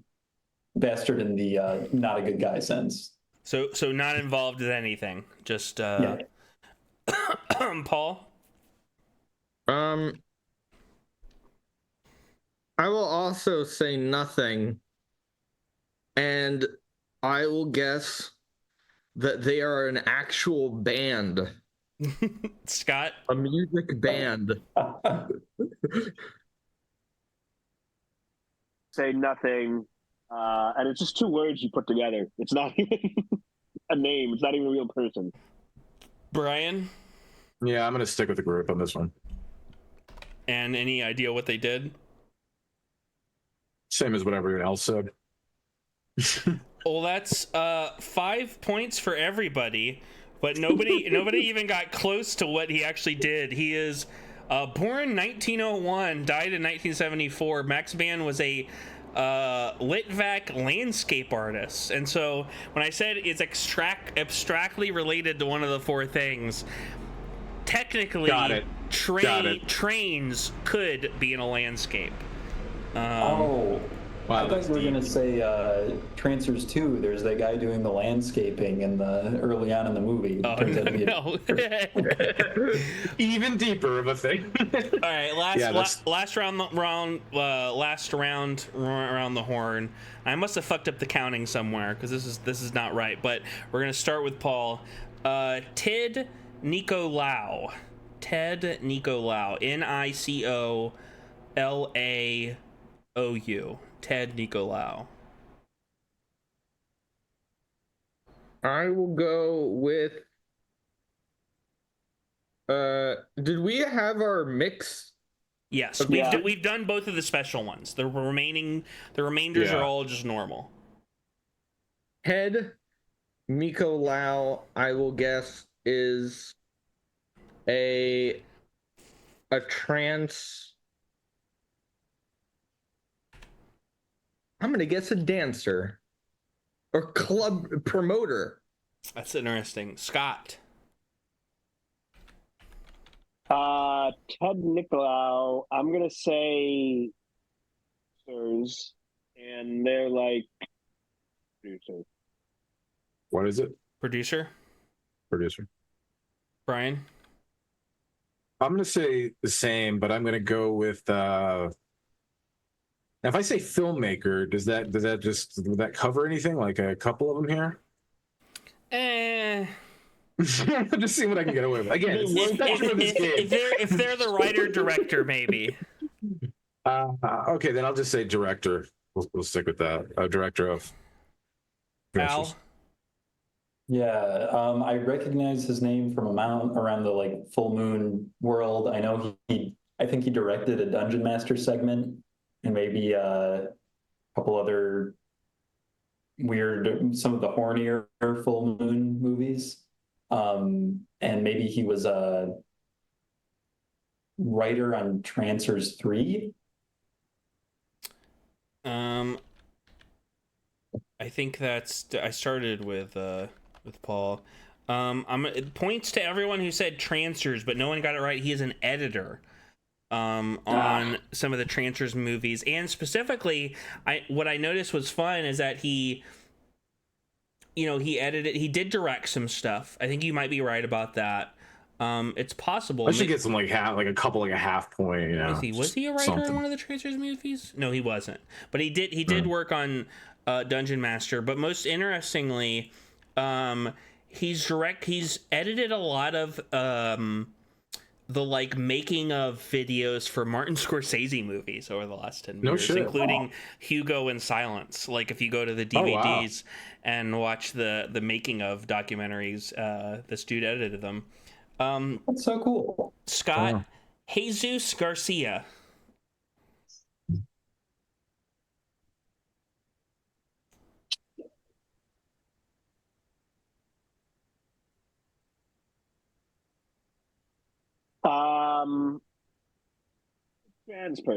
Trans. Brian? That's not a trans name. I'm gonna say trains. Trains, but I don't know what they did. They did something on a train. Al? I'm also gonna go with trains. Maybe this was the person who connected the North and South American continents via train. And Paul? I'll go with Trance. Well, their producer. I don't know. A point to the people who guessed trains. Jesus Garcia was a Mexican railroad brakeman who died preventing a train loaded with dynamite from exploding in Sonora in 1907. He's revered as a national hero, and many streets, plazas, and schools across Mexico are named after him. So another just cool dude I found in my research. You learned a lot of facts in this. I did genuinely. We go over to Connor's next time. He's got a whole train setup going around the house, and he's in. He's learned. Brian, Tomoya Hosada. Or That sounds Hosoda. like it. That sounds kind of like a. Oh man, I'm gonna say trans person just to say it, and I don't know what they would do. Al? I'm going with trance music. This sounds like a major pop star in the trance scene. Paul?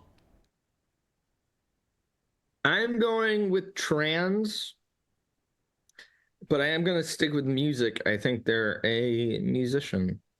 They trans, like a you mean the gender or the queer thing? Yes, musician. trans, okay. But they're a musician and right. Scott?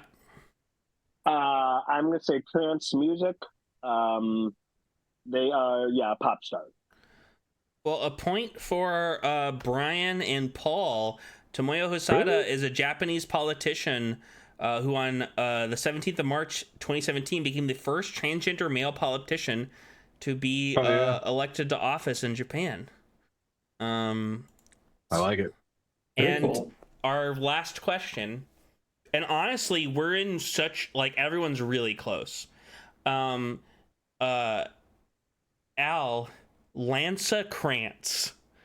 I'll spell this one. Lanza Krantz. First name Lantza. Last name Krantz. Lanza. What does that say? Lanza Krantz. What do all those letters mean? Lanza Krantz. Lanza Krantz does trance. It's got to be trance music. Another musician. Paul? I'm going to say trance. And I'm going to say... I'll say they're a keyboardist. Scott? Trance music. They are it's a musician. You know, they're in the band. Brian? Is this the last question? Yes. I'm going to circle it back. What the theme of this game all is? I bet it's Trancers. I don't really know what they do on it, but I'm going to just guess out of, like, just wrapping it up, you know, in a nice bow. Well, Brian, you got your gold medal on that question. That 1 point you just earned there. Lanza Krantz plays a character named Butthead, apparently, in the first Trancers movie. Brian, I definitely never heard that in my those sounds in my life. Scott, unfortunately, you lagged a little behind. You did not medal tonight, but everyone else, it was really close. Paul, bronze with 31 points, Al, silver with 32, and Brian, gold with 33. So it was a 1 point difference at the top. Wow, congrats.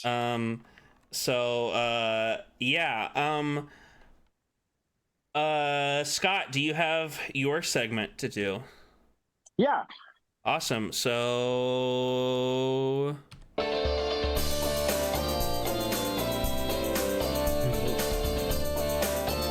Welcome to Scott's Comic Corner, brought to you by Eric Clapton and the Angel City PD. Hold on a second. Today, it's being. Why is it? For some reason, it's like doing a zoom in on. It was zooming in on our, like, little thing on the side. Let me see. Okay, now it's zooming in on you. Okay, cool. It's like cable access. Yeah. Hey, we're talking about things that came out last week, actually. The new Wolverine. Oh, yeah. Actually, I needed a new box, so I got the Wolverine comic box to... Oh, wow. Hell yeah. Stuff in. That's dope. And, I think it takes place a little earlier in the timeline than some of the other stories. It's always weird with the spin-offs. You're never quite sure exactly where they take place in the main timeline. But the big one, it finally came out, was Exceptional X-Men. This is the third tier in, like, the big three. If you just want to know what's going on in the X universe for the continuity, the three you really need to read are X-Men, Exceptional X-Men, and now Exceptional X-Men and Uncanny X-Men. Uncanny X-Men and X-Men have been out for a couple of months now. And X-Men 4 just came out this week. But Exceptional X-Men just started last week. It takes place in Chicago. The two main characters are Kitty Pryde and Emma Frost. In the issue that I read, it's basically just Kitty Pryde. Emma Frost appears at the very end, but it's a Kitty Pryde story. She is currently not wanting to be an X-Men. She just kind of wants to put that behind and just do her thing in Chicago. But, sure enough, she meets a young mutant who needs her help, and she goes about it. So I'm going to be curious now that they finally have released all 3 X books to see, like, what is the story they're telling in the X universe? Because I haven't quite figured that out yet. What is post-Krakoa look like? They've set a lot of stuff up, but they haven't really. I don't quite know what they're aiming for just yet. I've enjoyed the spin-off series. We'll see how many I stick to, just because there's other books I want to read. But all in all, it's been enjoyable, and I'm like, now I can start to like really piece what I want to keep, what I want to get. One thing I wanted to ask, just because I'm not as familiar with the character, Kitty Pryde, does she break the fourth wall? Is she known for doing that? Not really. Okay, because she does it in this book, which I thought was interesting. Not like really the Deadpool way where she says she's in a comic book, but like she'll be doing the narration, and in certain panels, instead of like the narration being just in a bubble, it'll be her looking at the reader, talking to them. Yeah. It's interesting. Just a different way to go about it. Yeah, that's more of like a Martin Scorsese breaking the fourth wall, where it's like they're narrating to the camera as opposed to like a character who like actually understands that they're in a story. Yeah. Does she do that, or has she known to do that? Or no, not really. That must just be a style that the writer chose for this one then. So yeah, that's X-Men coming up. Also, just with the from the Ashes storyline, Dazzler debuted this week. Nice. This one is going to be a miniseries. Most of the other spinoffs are monthly series that like will keep going until they decide they're very successful. But Dazzler is going to be a miniseries. Oh yeah. I think 4 parts. So I'm still reading them. I'm still enjoying them. That's it for this week. Cool. Anything else, Al? You're not into Dune, are you? Oh, I liked Dune too. I saw it at the end.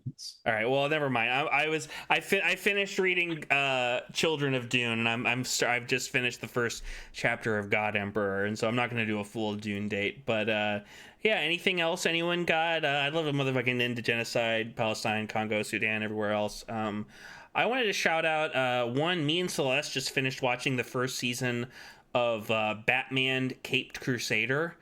It's on Amazon. It's a new 40 set Batman show.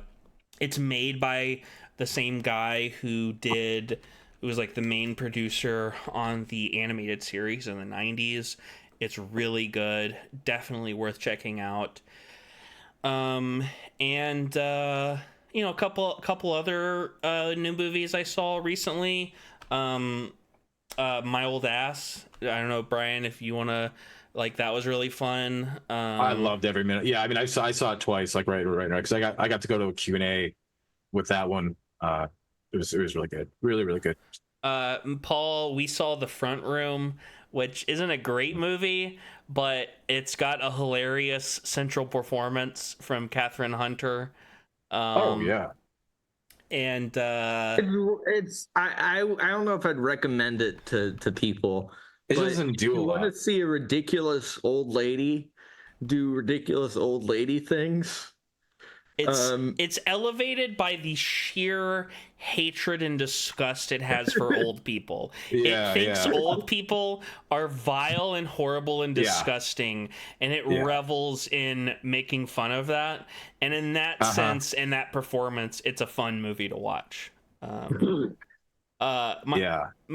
those that don't know her last big role was Poor Thing. She was the older lady on the deck, the cruise ship. Yeah, the madam.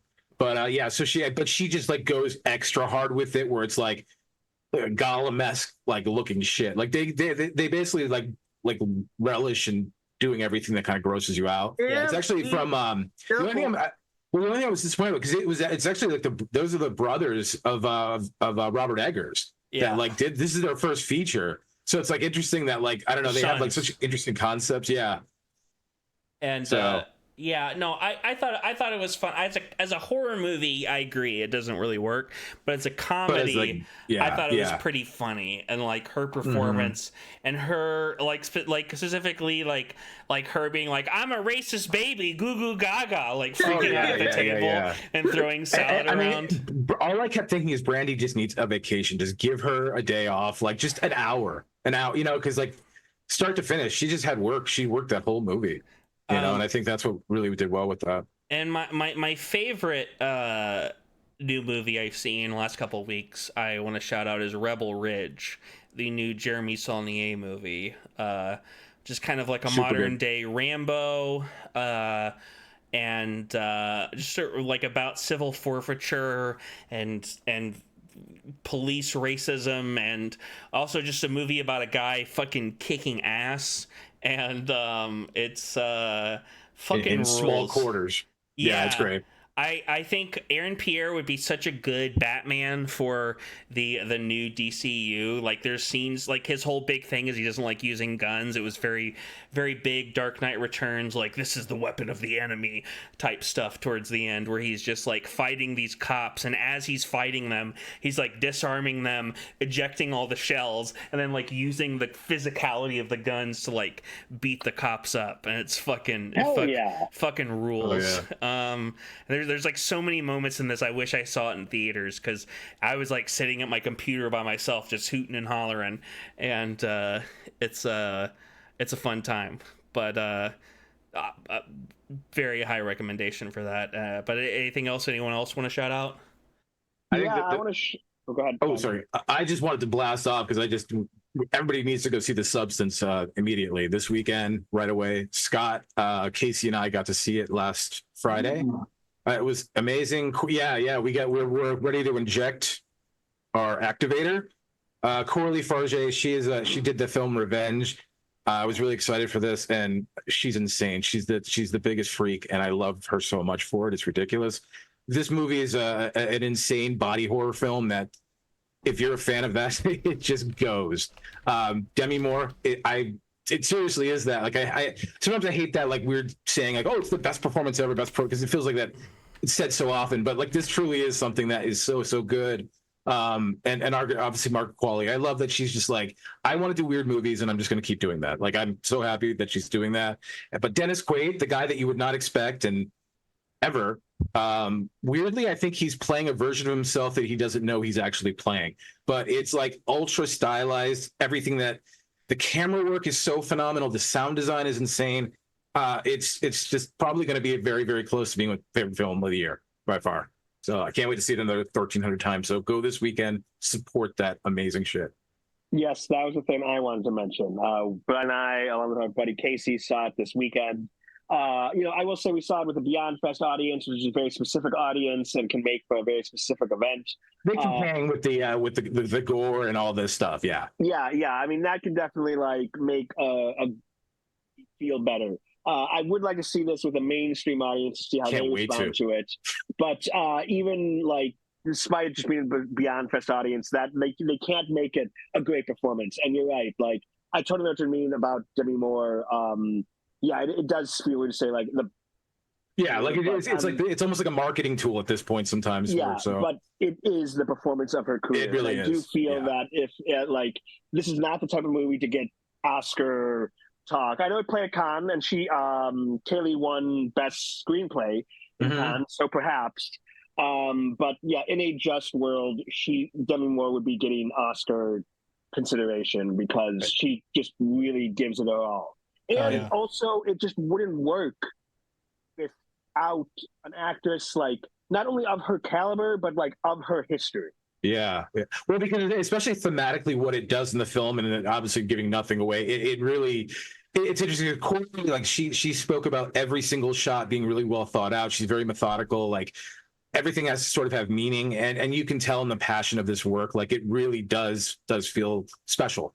And it's really cool to see a filmmaker just do something that you know is going to be doing continuously dope things. And so far we've gotten 2 of that this year with Rose Glass, obviously coming back with her banger, and second film for Coralie. I'm stoked.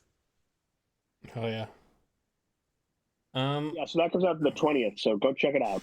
Yeah, it comes out this weekend, so which will probably be when this is uploaded on YouTube the previous weekend, so check it out. Previous weekend. I hope you've checked it out. If you didn't, fucking do it now. But yeah, we'll be back in a couple weeks. Not sure exactly when, probably in 2 weeks, with Twin Peaks Club Volume 8, talking about Fire Walk With Me and the missing pieces. I want to say thank you to Brian here for composing our outro. Please follow us on social media. We're at CinemaCurse666 on TikTok and Instagram. Please smash that like button, subscribe, tell your friends, tell your family. Share this episode with your local private investigator. And they'll just get a real kick out of it, I think. Or your local time traveler also, if that's a thing you have. But yeah, I want to say thank you for everyone for joining, and thanks to everyone who watches this, and bye-bye. See you later. Thanks, everyone. Bye.